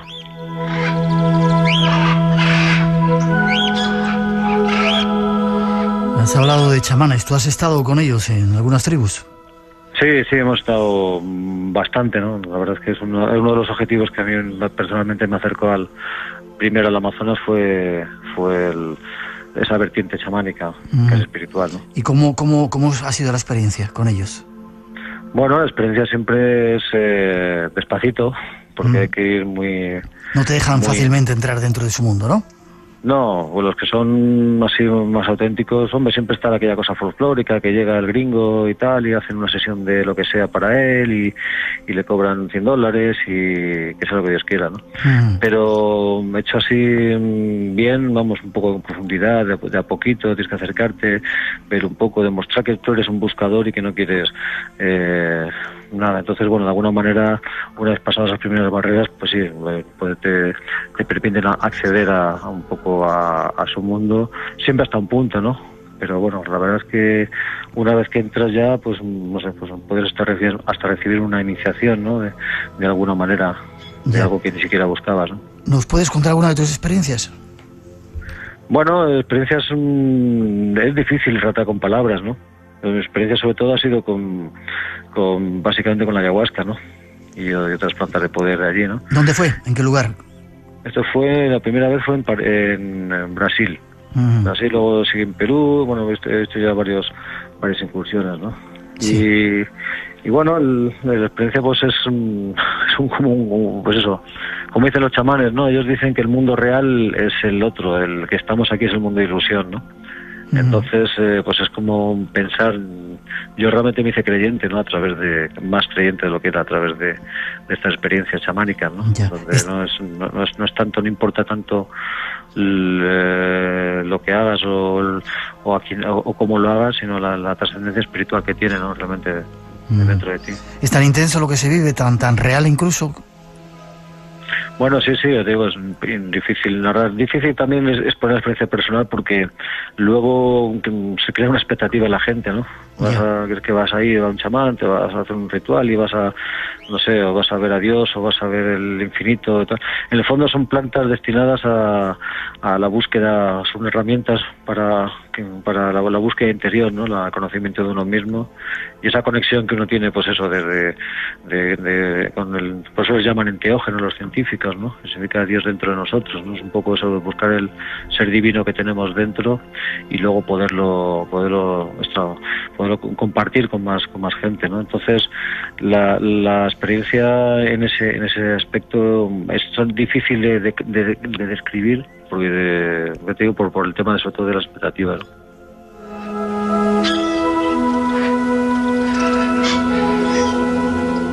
Lo que últimamente se está desvelando es que hay, tú lo llamas agronegocio, todo un negocio acerca de las plantas de estos chamanes o algunas plantas que ellos conocen para determinados usos que pretende hacer la industria farmacéutica, ¿verdad? Sí, efectivamente. Hombre, si hacemos un repaso histórico de lo que han sido estas plantas, no sé, pues desde el caucho, ¿no? El caucho, mucha gente sabe lo que es.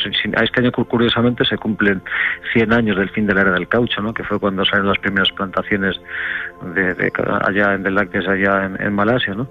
Entonces eso siempre ha sido el caucho fue el primer caso de biopiratería de la historia, ¿no? Cuando unos ingleses sacaron unas semillas de caucho ilegalmente de Brasil, las llevaron a Malasia, hicieron las primeras plantaciones y acabaron con un negocio tremendo, ¿no? Una explotación de descubrimiento que hicieron los indios, los somaguas, ¿no? Allá por el siglo XVI o XVII, cuando los primeros misioneros españoles lo encontraron, ¿no? Ya, eso estaba sí. En la zona de Brasil, es donde estaban también un poco sacando todo ese nuevo oro que habían conseguido, ¿no? El látex. Sí, Brasil, toda la Amazonia realmente. Bueno, ahora, por ejemplo, están recordando mucho, gracias también a Vargas Llosa y a Roger Casement, de su protagonista del Sueño del Celta. Pues ese hombre estuvo en la zona de Colombia, en el río Putumayo, y relató antes de ir allí al Congo belga pues el exterminio de cómo torturaban y cómo masacraban a casi 30.000 indígenas huitotos, ¿no? Por los caucheros blancos, ¿no? Llegados allá, ¿no? Uh-huh. Y después, bueno, había muchos casos, el curare mismo, el curare que conocemos todo como el veneno que ponían en las cerbatanas, ¿no? Para matar a los blancos en las películas y la realidad era para cazar animales, ¿no? Pues gracias al curare en los años 40 sintetizaron uno de sus componentes como anestésico y revolucionó lo que es la cirugía moderna, ¿no? No se hubieran podido hacer esas operaciones de corazón abierto y demás que se empezaron a hacer en los años 50 o 60 si no hubiera sido por el curare.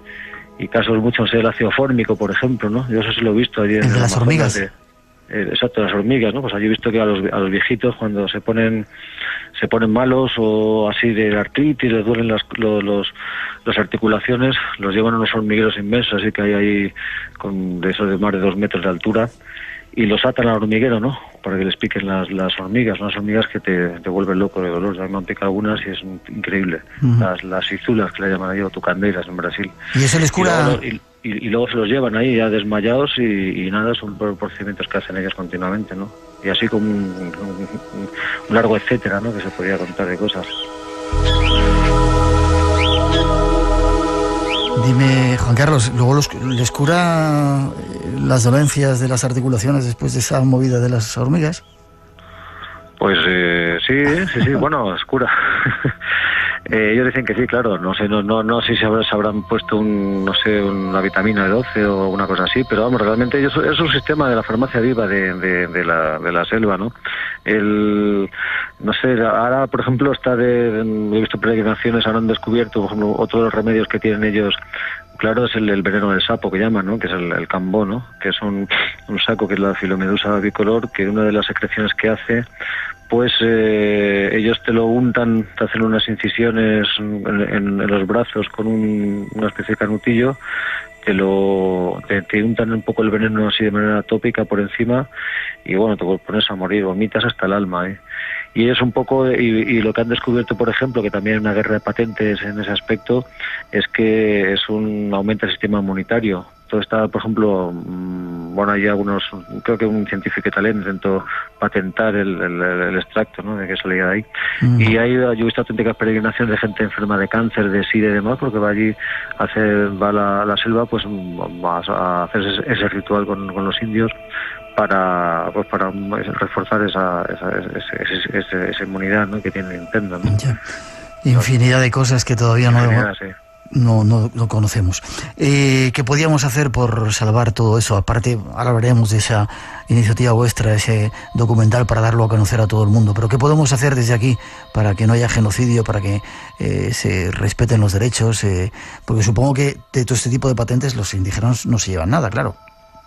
Claro, los indígenas llevan años suministrando conocimiento y no se llevan ni las migajas, ¿no? Bueno, antes hablamos de la ayahuasca, pues la patente de la ayahuasca fue el primer caso de patente revocada, ¿no? Que es como ¿sí? llegó un tipo, un americano, a una aldea, creo que era de Colombia, le regaló una plantita y que cambió por un par de cajetillas de Marlboro.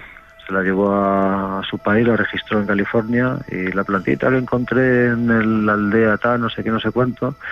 Y los indígenas cuando se enteraron montaron una rebelión importante, ¿no? Con el apoyo de gente occidental, ¿no? Gente como nosotros, sí. que apoyó esa historia, porque para ellos era como decir, era como patentar la hostia, ¿no? Es decir, como si dicen que viene un indígena y quiere patentar la hostia cristiana, pues eso fue un poco más o menos. Yeah. Y después de casi 10 años de lucha y de manifestaciones en Washington y en varios sitios, consiguieron revocar esa patente. Yeah. Pero nosotros siempre decimos lo mismo, que es un poco al final es un poco el mismo sentido, ¿no? El tema del consumo responsable, ¿no? También hicimos reportajes, por ejemplo, de la madera certificada. Cuando alguien compra un mueble de madera, pues que tiene que asegurarse que viene de que es una madera legal, que no está traficada, ¿no? Que no es una caoba o un cedro, ¿no? Aquí el caso más, si ponemos el mismo caso, ¿no? Que hicimos una campaña con Greenpeace hace unos años, por ejemplo en España, una de las bibliotecas del Museo Reina Sofía fue las tablas que tienen en el suelo y en las paredes, es de una madera traficada, ¿no? que lo denunciamos con Greenpeace y hubo unas acciones enormes y tal, lo que demuestra que para empezar las instituciones tienen que tener cuidado con las cosas que hacen, y a nivel particular pues pensar que bueno, que pues no sé, que cuando uno llena el depósito de combustible, pues se está sacando petróleo, parte de ese combustible puede venir de algún sitio, de alguna petrolera que está sacando el petróleo del Amazonas y provocando cáncer y contaminándola, ¿no? O la madera, o cuando va a abrir o cuando compramos maíz, que no sea maíz transgénico, que sea un maíz más puro, porque ese es uno de los grandes retos que tiene ahora la Amazonia, es que la frontera agraria, por ejemplo en el caso de Brasil, está avanzando, están derribando selva para plantar soja o para plantar biocombustibles, ¿no? Plantas oleaginosas que sirvan para sacar aceites, ¿no? Como la caña de azúcar o demás, ¿no? Entonces eso está siendo un holocausto ahí para lo que explota la selva, ¿no?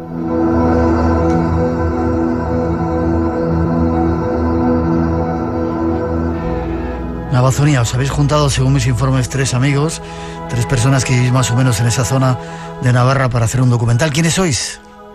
Bueno, el primero es el protagonista, que es Diego Arregui, que es un médico, compañero y amigo y casi hermano de hace 20 años, que está con ese proyecto de rescatar, nosotros lo hemos titulado Rescatando el Mañana, ¿no? El hombre pues lleva ya trabajando en varios continentes y los últimos 10 años está centrado ahí en esta parte del Amazonas, pues haciendo ese intercambio, ¿no? Él casi, digamos, es un hombre de medicina blanco que ha llegado a la selva y se ha encontrado con un hombre de medicina indio y ha intercambiado conocimientos, ¿no? Entonces, Diego les ha llevado pues remedios que tenemos aquí para enfermedades que ellos no tienen naturalmente, pues la gripe, la hepatitis, cosas que aquí que ellos no han encontrado en su farmacopea natural, pues él les ha llevado remedios para allá, ¿no? Y por supuesto él ha encontrado remedios allí que no hay para enfermedades de acá, ¿no? Y luego los procedimientos, ¿no? Él, por ejemplo, les está enseñando a macerar, a preparar, a guardar, a preservar, a plantar, otro tipo de cosas, ¿no? Incluso ha abierto un centro de atención allí gratuito para la gente y siempre que va un par de veces al año, pues lo atiende, ¿no? Entonces nos aparece un trabajo precioso de ese encuentro entre dos mundos, ¿no? Entre el payé y el hombre de medicina blanco, y estamos narrando eso desde el origen, Navazonia, porque es el origen, ¿no? de este hombre, con aquella tradición que tienen en esta comunidad con el tema, no sé, del uso de las plantas, los hierberos, la represión que sufrieron con la Inquisición, las brujas en esos sitios, el Camino de Santiago, ¿no? Que es el camino de los antiguos alquimistas de Europa, ¿no? Entonces empezamos con toda esa historia y seguimos luego siempre funcionando con ese efecto espejo, pues seguimos un poco pues ahí pues la vivencia al otro lado del Atlántico, del otro hombre, ¿no? Como es cada uno, ¿no? Recuperando el mañana, ¿lo llamáis? Rescatando el Mañana. Rescatando el Mañana. Falta una tercera persona, creo, ¿no? Aparte de Diego. Sí, y luego está Pachi Uriz, que es el director del documental, sí, que es un poco la persona que está llevando a cabo, también es de allí de Navarra, lleva trabajando muchos años también en este tipo de cosas.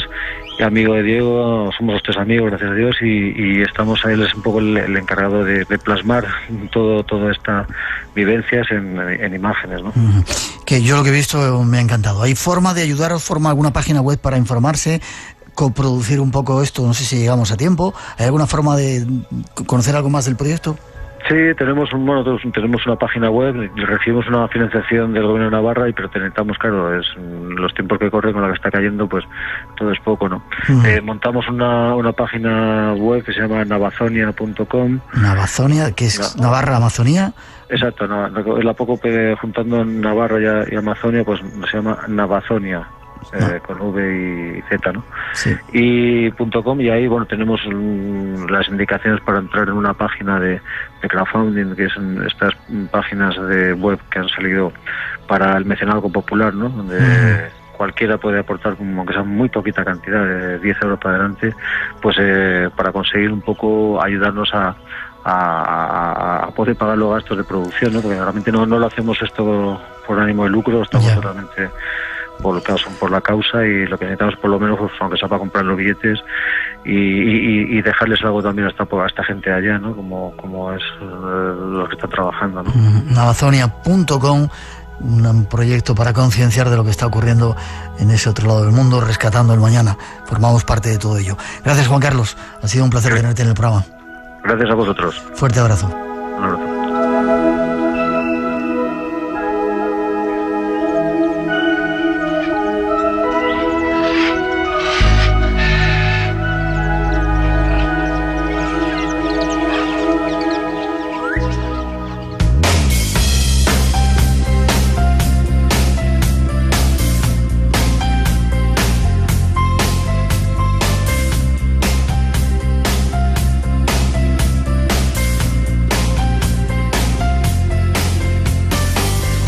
Por hoy terminamos. Ha sido un placer compartir estas dos emisiones, estas dos ediciones del Espacio en Blanco aquí en vuestra casa.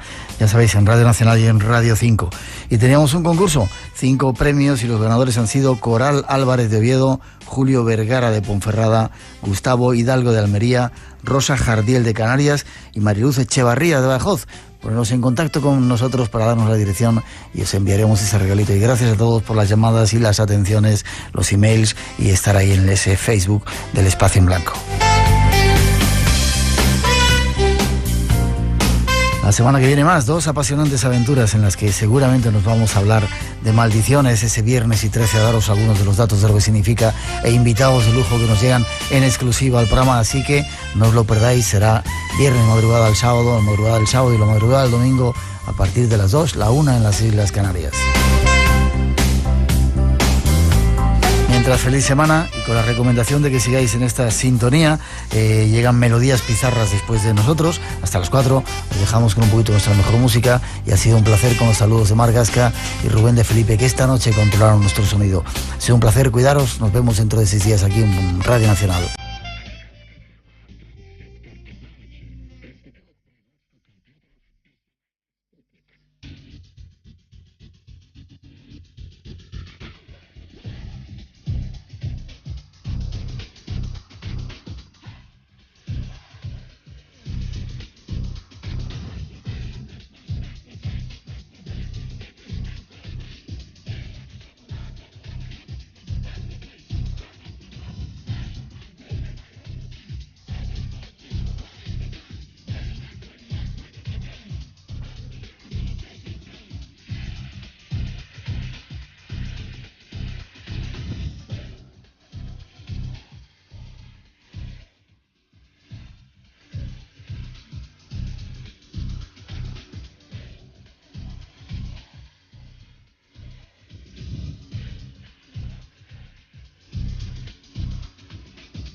Espacio en Blanco.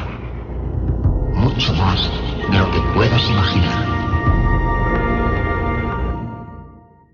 Una llamada o un mensaje y podéis optar a uno de esos 5 premios.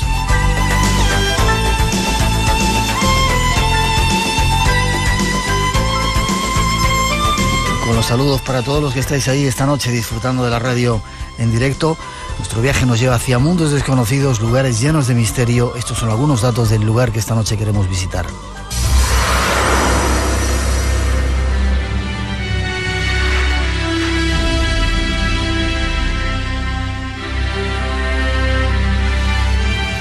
Nos vamos esta noche al continente perdido. Perdido y olvidado por muchos de los habitantes de este mundo que pretende ser moderno y civilizado. En él aún se pueden ver convivir las más antiguas costumbres, la magia más pura y las creencias más ancestrales, con algún que otro atisbo de lo que llamamos civilización. Nosotros no queremos olvidarnos que allá en el sur existe otro mundo lleno de vida. Una vida que esta noche os invitamos a descubrir en nuestra compañía. África, el continente negro nos espera. Sangre, sudor y muchas veces lágrimas es el precio que te exige África por dejarte penetrar en sus entrañas. Y cuando te adentras en su interior, esperan secretos, misterios, ritos que nunca habrías imaginado, leyendas que hablan de dioses y gentes que aún conservan sus raíces. Vayamos juntos a conocerlos.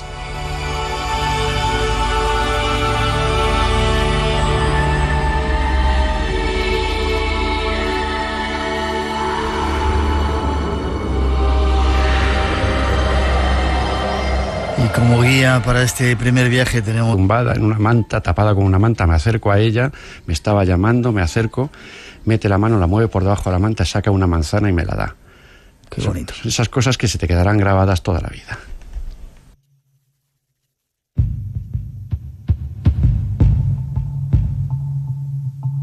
Y África, que es un poco nuestro objetivo hoy.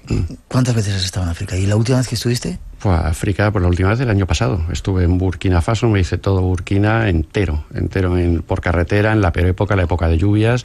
Hicimos unas cosas interesantísimas en Burkina, en Botswana. Botswana fue el año pasado, fue Botswana. Contaste alguna historia de allí. Sí. Retransmitimos cosas desde allí, estuvimos en Cataratas Victoria y fue impresionante, sobre todo en época de lluvias que estaban todos los caminos tapados, pero claro, eso es lo bueno porque había animales por todas partes. Podías encontrarte las mayores bestias que puedes imaginar, los elefantes de un tamaño que ni en los libros los he visto. Cierto que era duro.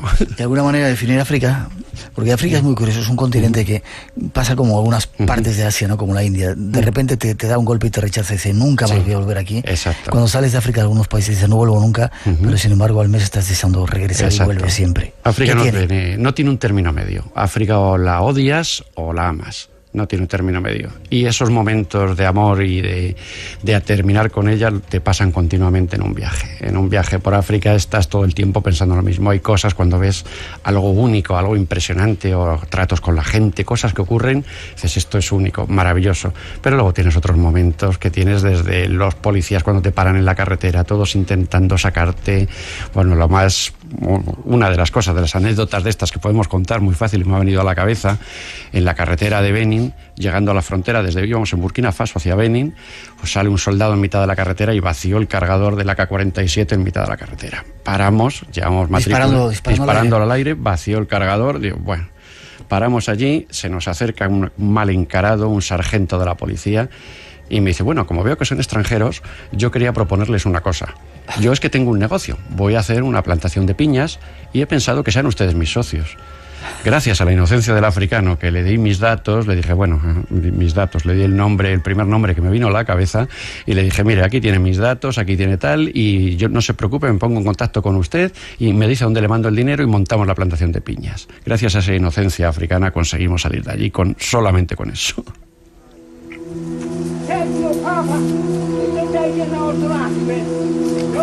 ¿Y te hiciste socio? ¿Tienes un negocio entonces de piñas por ahí? Sí, yo soy el socio más minoritario porque no puse nada, claro. ¿Nos vamos a qué lugar? Espera, creo que con esa introducción que tienen ya nuestros compañeros, basado en parte de la información que nos has pasado, ahí comienza el viaje. Un viaje en el que queremos conocer lugares únicos, quizá de leyenda, mucho misterio y quizá el lugar donde se inició la magia, ¿no? Eso lo veremos, donde estaban los brujos más potentes de África y donde empezó todo. 900-137-137 nuestro teléfono, por si queréis preguntar esta noche a nuestro invitado.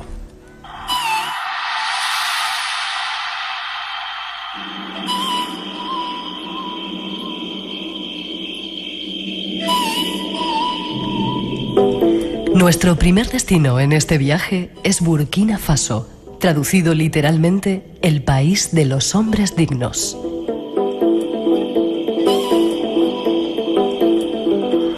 Burkina Faso es un pequeño país en plena África Occidental, con poco más de 5 millones de habitantes y un Producto Interior Bruto de 0.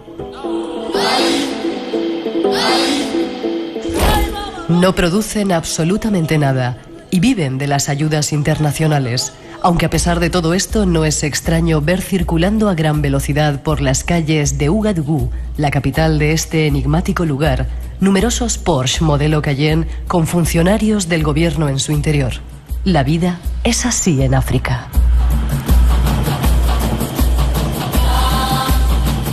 África es un continente duro donde la vida no deja de sorprendernos en cada esquina y un lugar donde un siglo es un espacio muy pequeño de tiempo para intentar cualquier cambio.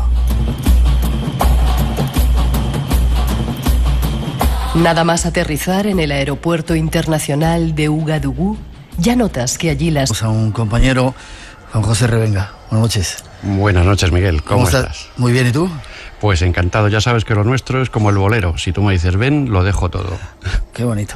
Déjame que te presente, productor y director de un montón de documentales que se pasan aquí en nuestra casa en la 2, como América Mítica, África Mágica, América Mágica, América Mítica 2, Indonesia Mítica, un montón de ellos, ¿no? Un montón de ellos, un trabajo, una vida y siempre buscando el misterio y estudiando e intentando encontrar cosas nuevas. Y lo que te queda, ¿no? Sí, por supuesto. Mientras podamos movernos, esto nos vale. Has sido corresponsal de guerra en un montón de países, ¿no? Lo contabas en algunos otros programas. Exacto, en los malos momentos que se vio en los últimos años del siglo pasado, pues estuve viviendo en Rusia del 90 al 93, todo el cambio, con lo cual me hice todo. Ahí hubo Chechenia, Osetia, Nagorno-Karabaj, todas las guerras fratricidas que hubo allí en el Cáucaso. Georgia, Tbilisi, fue tremendo lo que se pasó allí. Yeah. Luego ha habido más, ha habido Nicaragua, ha habido El Salvador, Irak, lo último fue la invasión americana de Irak, que también fue espeluznante lo que allí se vivió y lo que allí se pasó, ¿no? Aquellas famosas armas de destrucción masiva que jamás se vieron. Ya. ¿Qué es lo que lleva a una persona a hacer esas cosas, a estar tan loco como para irse a ver la guerra y los peores rasgos del ser humano, la peor cara del ser humano? Eso es lo peor. Lo primero, como tú lo has dicho, hay que estar loco. Hay que estar loco, te tiene que gustar. Estas cosas no se pueden hacer nunca por dinero. Mucha gente te dice, no, lo que se gana en esto, lo que se gana por dinero. Llega un punto en que ya no se puede seguir trabajando, se pueden seguir haciendo las cosas. Esto lo haces por buscar, por investigar, por ver la realidad del mundo, del ser humano.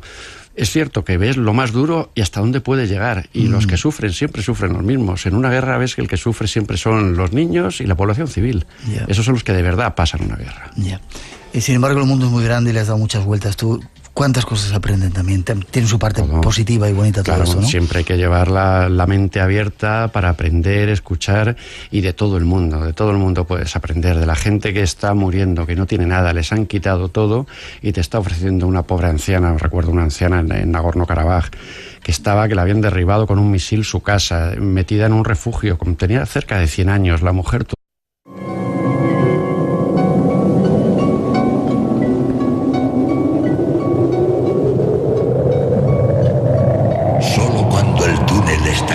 Absoluta oscuridad es cuando puede volver otra vez la luz.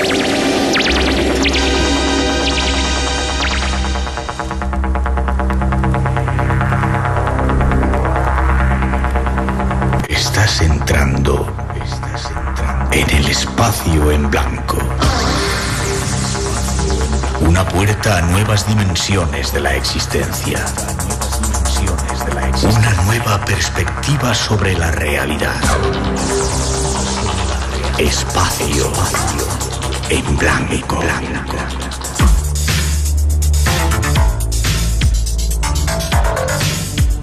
Una producción escrita y dirigida por Miguel Blanco.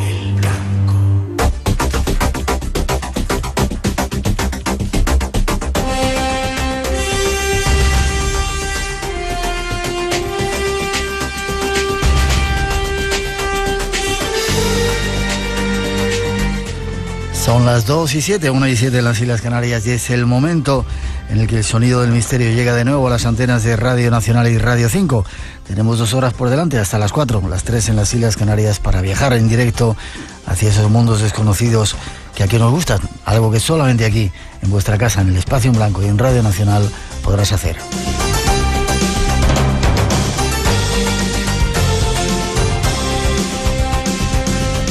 Es un placer para todos nosotros que hayas elegido pasar esta madrugada con nosotros. Los saludos y la bienvenida a nombre de todos los que nos encargamos de realizar el programa, incluido nuestro técnico Rubén de Felipe y Margasca, que esta noche controla nuestro mágico sonido.